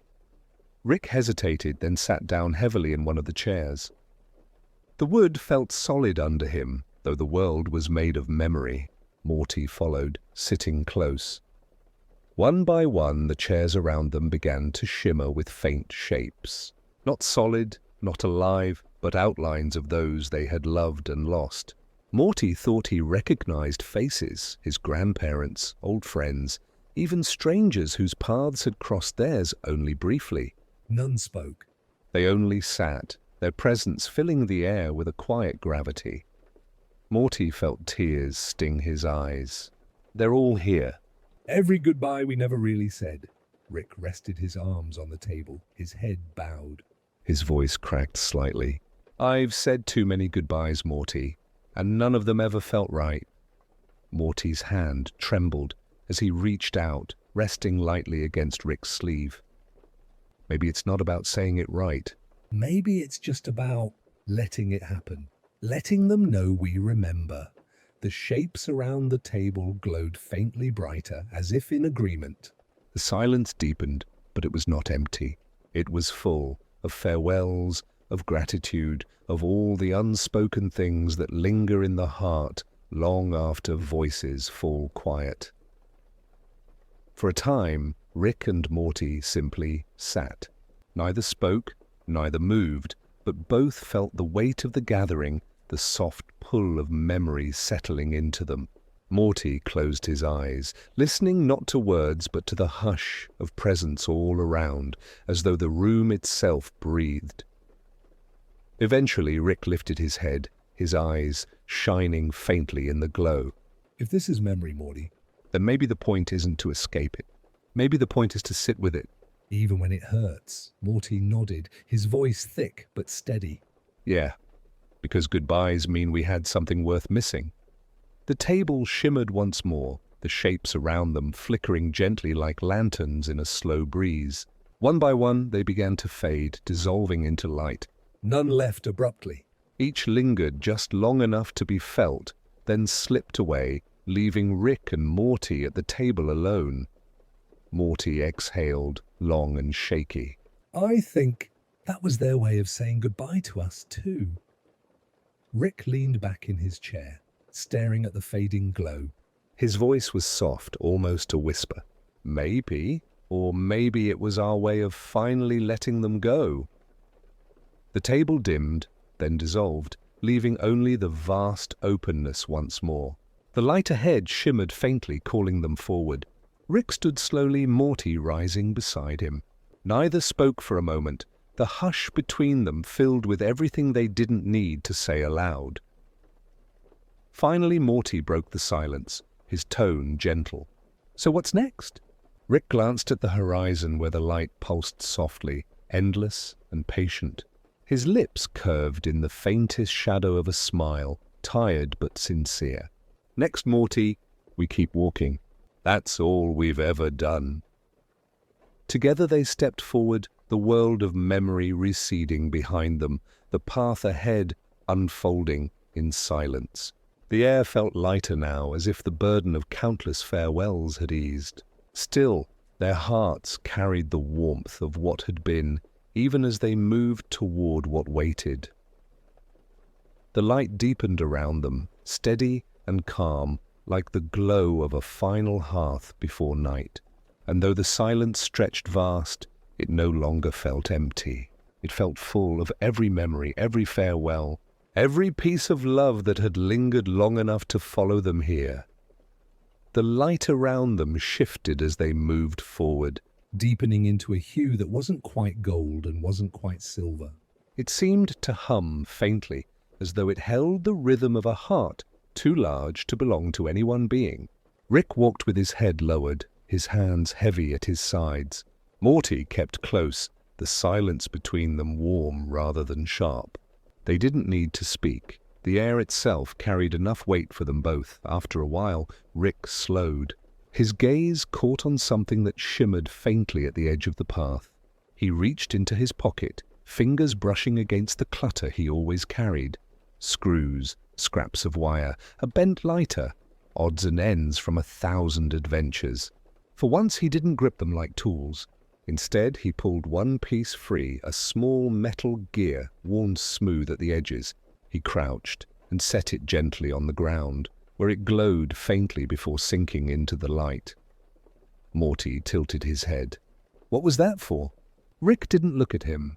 It was from an old invention. Didn't work, but it mattered once. Thought maybe this place could use it more than I can. They walked on. Not long after, Rick stopped again. This time, he took from his coat a folded scrap of paper, edges frayed. He opened it briefly, enough for Morty to glimpse a drawing, childlike, uneven lines, forming a house, a sun, and a smiling figure with wild hair. Rick stared at it for a moment, his jaw tight, then folded it again and laid it down on the path.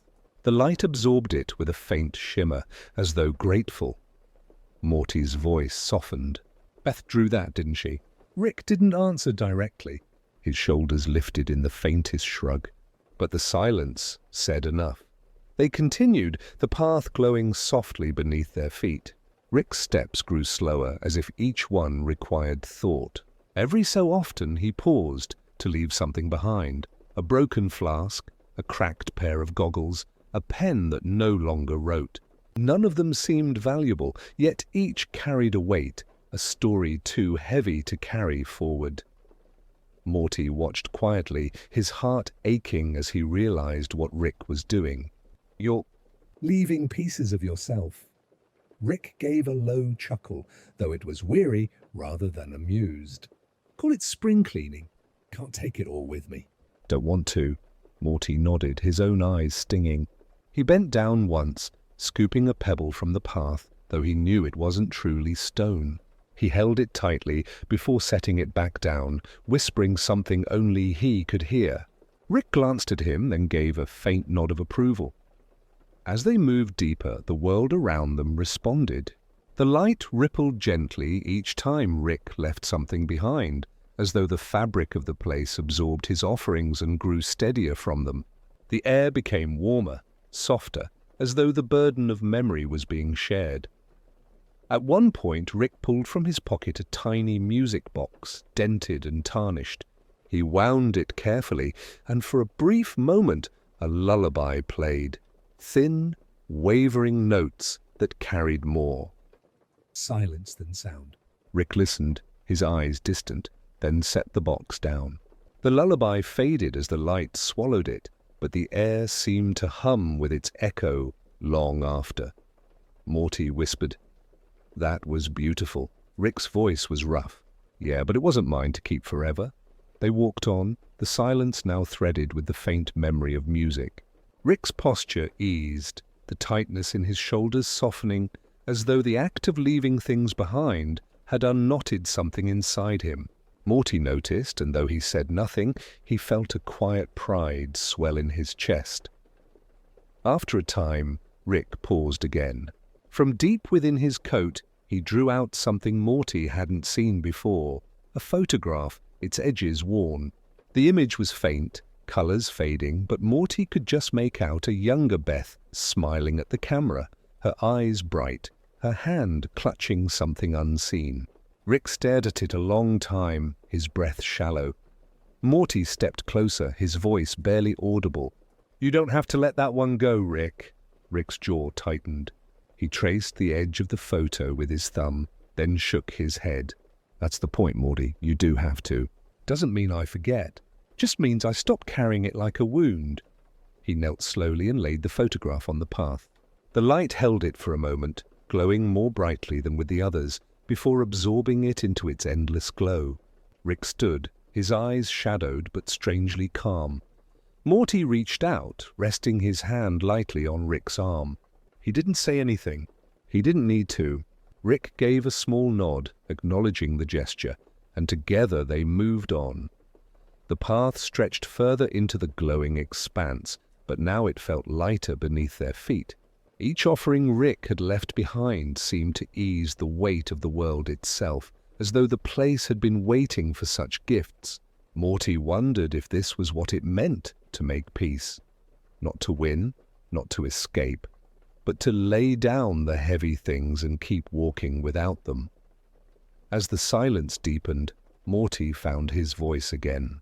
"Rick, do you think we'll have to leave ourselves behind too?" Like, not just the stuff, but us. Rick glanced at him, his eyes tired but steady. "Maybe, but if we do..." "Then maybe what matters isn't what's left behind, but what it adds to the light." Morty nodded slowly, letting the words settle in him. He didn't understand all of it, but he felt the truth of it anyway. Like the way you feel the sun on your skin even with your eyes closed. They continued forward, the path shimmering brighter now with every step, the silence cradling them like a lullaby without words. Rick no longer reached into his pockets. There was nothing left to give. He walked lighter, almost unburdened, as though each step was freer than the last. Morty followed, his heart swelling with quiet awe. He thought of all the little things Rick had left behind, not inventions or trophies, but scraps, pieces, memories, and he realized that maybe those small things were the most important after all. The horizon ahead pulsed faintly, waiting. Rick and Morty moved toward it together, the glow of their offerings lingering behind them like stars scattered across the path they had walked. The horizon shifted as if it were breathing, waves of pale gold folding into quiet silver like sunlight remembering how to dream. Rick slowed his steps, his eyes drawn to the edges of the world, where the glow bent inward, curving as though it wanted to embrace him. Morty stayed close, his voice quiet, sensing that something delicate was about to rise between them.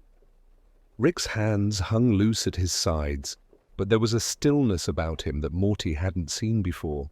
For once, He wasn't rummaging in his pockets or muttering to himself. Instead, he stood with his shoulders eased, his gaze soft, as if he were listening to a memory no one else could hear. After a long silence, Rick spoke, his voice low, uneven. "You know, I used to think about Beth more than I let on. Not in the ways you'd expect. Not just about how I messed things up or how I wasn't there. Sometimes it was smaller than that. The way she laughed when she thought no one was listening. The way she'd line up her toys, not because she wanted them neat, but because she wanted them to feel like a family." Morty turned toward him, his own chest tightening. He had never heard Rick speak of Beth so openly, not without the armor of sarcasm. "Did you ever—" Tell her that? Rick gave a small, bitter chuckle, though it was softer than his usual bite. "Nah, I thought it didn't matter. Thought being there was enough. But being there isn't the same as being present.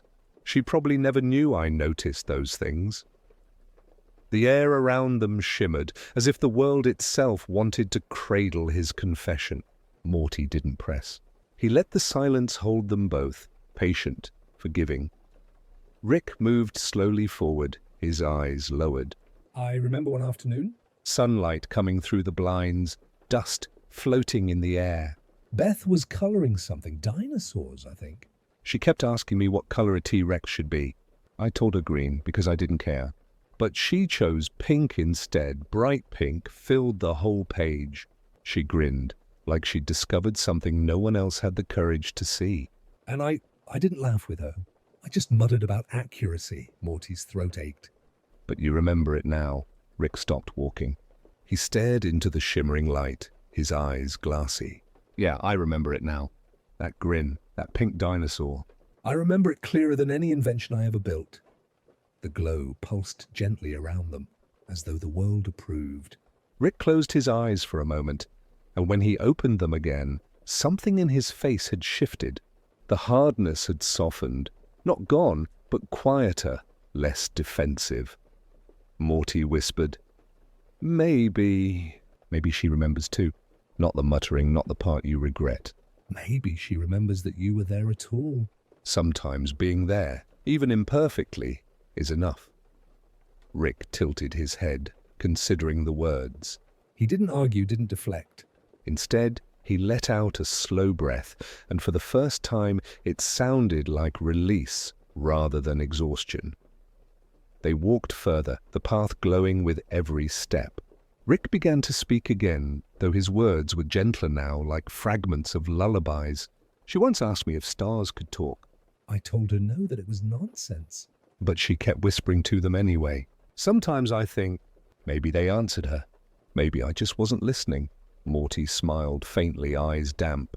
"She sounds like she was pretty amazing." Rick's lips twitched at the corner, almost a smile, though tinged with sadness. "Yeah, she was. Still is, probably, somewhere." The silence stretched again, but it wasn't empty. It was full of presence, of memory, of love that had been hidden under regret for too long. Rick's steps grew steadier, his gaze less haunted. He seemed lighter, as though the act of speaking Beth's name into this strange, glowing world had lifted something heavy from his chest. After a while, Morty asked softly, "Do you think she forgives you?" Rick didn't answer right away. He stared at the glowing horizon, eyes distant. Finally, he said, "Maybe forgiveness isn't the point. Maybe it's just Remembering with warmth instead of pain." if I can do that." "Maybe that's enough?" Morty nodded, his own heart eased by the simplicity of it. Sometimes warmth was more healing than absolution. They paused again, the path stretching endlessly ahead. Rick lowered himself to the ground, sitting cross-legged for the first time since they'd arrived. Morty joined him, and together they watched the horizon breathe. Rick reached into his coat pocket, though he thought it was empty, and was surprised to find one last thing, a small button, plastic and faded, with the faint image of a horse stamped on it. He stared at it, and a memory surfaced. Beth, as a child, clutching that button after it had fallen from one of her toys. She had insisted on keeping it, saying it was lucky. Rick held it for a long moment, then smiled faintly, shaking his head. Guess she was right. Still lucky it's here at all. He set the button gently on the ground. Instead of sinking, the light lifted it upward, suspending it in the air. It shimmered, glowing brighter until it became a tiny star, drifting upward to join the countless others overhead. Rick and Morty watched as it settled into the sky, no different from the rest, yet carrying a story only they knew. Rick's eyes softened. That's enough. That's more than enough. Morty leaned back, letting the silence wrap around them. He felt calm, soothed, as though the world itself were rocking them gently to rest. Rick's presence beside him was no longer heavy or sharp. It was tender, almost fatherly, though Rick would never admit it out loud. The horizon glowed brighter, inviting, patient.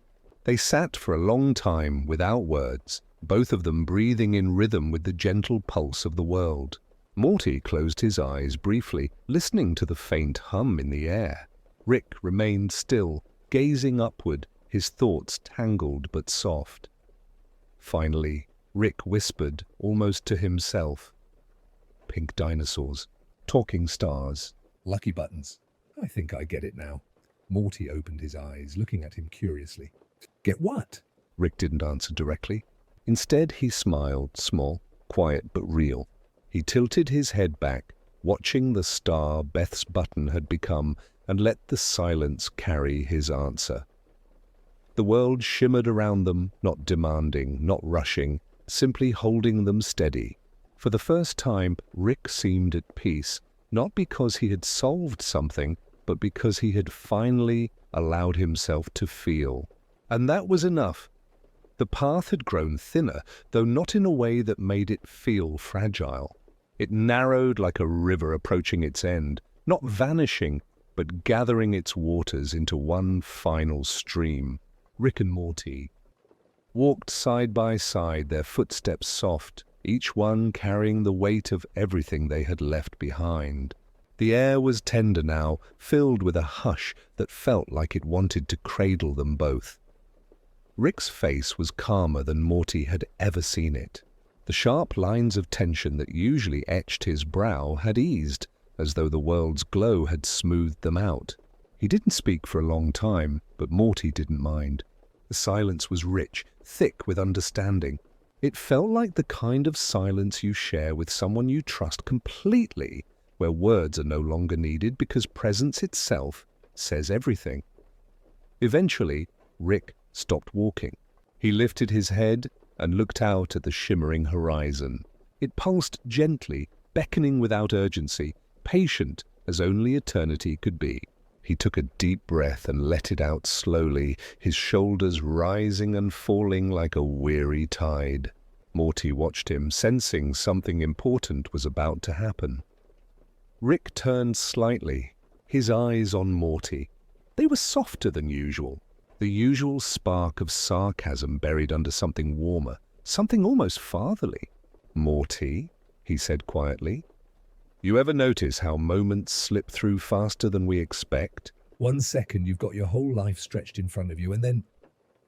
He snapped his fingers, but the sound was muted by the air. "Gone, just like that." Morty swallowed, his throat dry.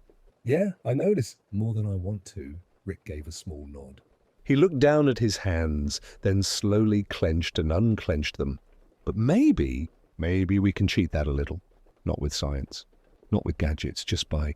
Holding on when it matters, Morty frowned softly. Holding on to what? Rick didn't answer right away.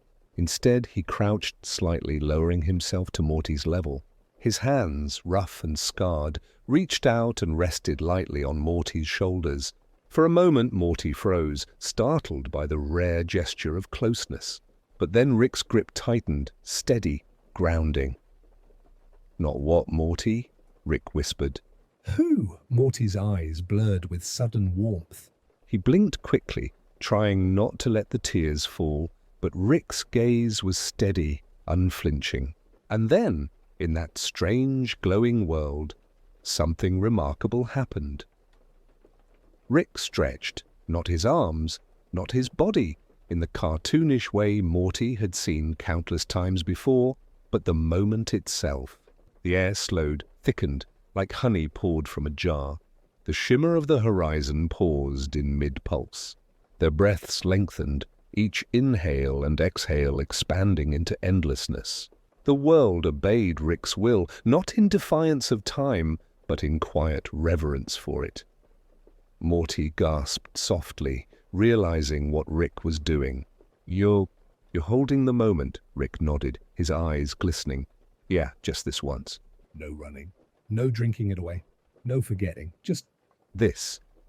They stood in that suspended stillness, Rick's hands steady on Morty's shoulders, Morty's gaze locked on Rick's. The world didn't rush them forward, didn't demand movement. it let them stay. For the first time, Rick had found a way to keep a moment without destroying it.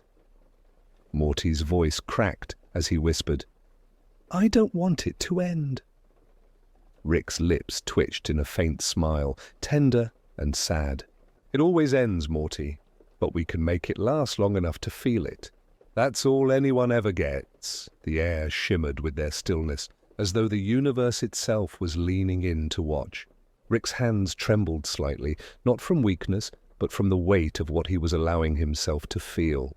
He pulled Morty gently forward, closing the small space between them, and for a rare, fleeting moment, he embraced him. Morty closed his eyes, sinking into the hug, his heart pounding with both grief and comfort. Rick's chin rested lightly on the top of his head, his breath warm and uneven. They stayed like that for what could have been a heartbeat or an eternity.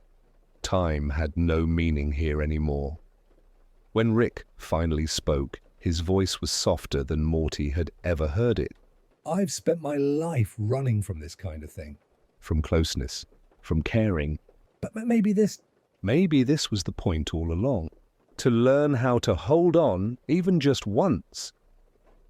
Morty didn't trust his voice, so he just nodded into Rick's shoulder. The moment stretched further, the silence deepening, wrapping around them like a blanket. Rick's power over the stillness wasn't forceful. It was gentle, like a request the world was happy to honor. And so they stayed. Two souls, one weary and one still growing, holding on in a place that existed outside of endings. At last, Rick loosened his grip, though his hands lingered a moment longer before falling back to his sides. The air began to move again, the shimmer of the horizon resuming its gentle pulse. Time returned, but it did so kindly, like a river carrying them softly downstream. Morty stepped back slightly, wiping his eyes. Thanks, Rick, for holding it. For holding me. Rick gave a small, tired smile. Don't thank me, Morty, just remember it. That's all I want. They turned back to the path. The horizon was closer now, its glow brighter, more inviting. Rick's steps were steady, unburdened, his posture lighter than it had been in years. Morty followed, his heart full, the memory of the stretched moment glowing inside him like a lantern he could carry forever. The silence between them wasn't empty anymore. It was full of everything they had shared, everything they had left behind, and everything they had chosen to hold, even if only for a while. And as they walked into the waiting light, Rick whispered almost to himself, "Sometimes the smallest stretch is the one that matters most." The horizon trembled like the surface of a quiet lake, ripples of gold and silver folding gently into each other. Rick and Morty stood before it, the glow brushing their faces like the touch of a soft breeze. It wasn't an ending in the way most endings arrive, loud, sudden, final. It was more like a gentle exhale, the last note of a lullaby that lingers long after the voice has faded. Rick tilted his head back, staring into the glow. His eyes reflected its shimmer, two tired stars flickering one last time. Morty stood close, his shoulders hunched, as though trying to memorize the weight of this moment, afraid to let it slip through his fingers. But the air was kind, assuring them both that nothing truly slipped away here. Everything left its trace, its echo, its warmth. For a while, neither of them spoke. They just breathed together, their lungs rising and falling in rhythm with the gentle pulse of the world. Finally, Rick broke the silence, his voice hushed, thoughtful. Funny thing about forgetting, Morty. You don't always lose what you forget. Sometimes it just finds another place to live. A quieter place. Morty's throat tightened. Do you think this day will stay somewhere? Even if you forget it again? Rick's gaze softened. He reached down, brushing his palm across the path as if feeling for the heartbeat of the place. Yeah, I think it already has. In the light, in you. Maybe even in me if I'm lucky. The glow before them brightened, not in blinding brilliance, but in warmth. It felt less like a door and more like an embrace waiting to be stepped into. Rick sighed softly, a sound that was neither regretful nor heavy. It was the sigh of someone finally ready to rest. He glanced at Morty, studying his face as though committing every detail to memory. The curve of his brow, the uncertainty in his eyes, the stubbornness hidden in his jaw. Rick gave a faint smile, almost invisible but real. You did good, Morty. You were here. That's all that mattered. Morty blinked hard, his chest tight with emotion. I don't want it to end, Rick. Not this, not now. Rick crouched slightly, placing a steady hand on Morty's shoulder. It doesn't end, Morty, not really. Endings are just another kind of beginning, wrapped in softer clothes. Morty let out a shaky breath, nodding though his eyes glistened. Rick squeezed his shoulder once more before straightening, his gaze returning to the shimmering horizon. The world around them began to dissolve, not abruptly, but like sand slipping gently through an hourglass. The path behind them softened, blurring into light. The air grew lighter, almost transparent, like a dream learning how to let go. Rick stood tall, his figure outlined by the glow, and Morty felt a pang of awe, as though he were seeing his grandfather for the first time. Not the broken, sarcastic scientist, but a soul finally unburdened. Rick inhaled slowly, deeply, as though drawing the entire place into his chest. Then he exhaled, and with that breath, the world folded further, curling inward, like pages closing. The shimmer rippled outward, and Morty felt his body relax, as if the very air had decided to hold him.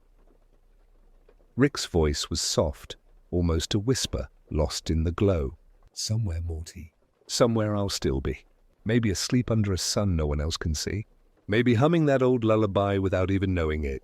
Doesn't matter where. What matters is... It's gentle. Morty's eyes stung, but his heart steadied. He nodded, whispering back, I'll remember. Even if you don't, I will.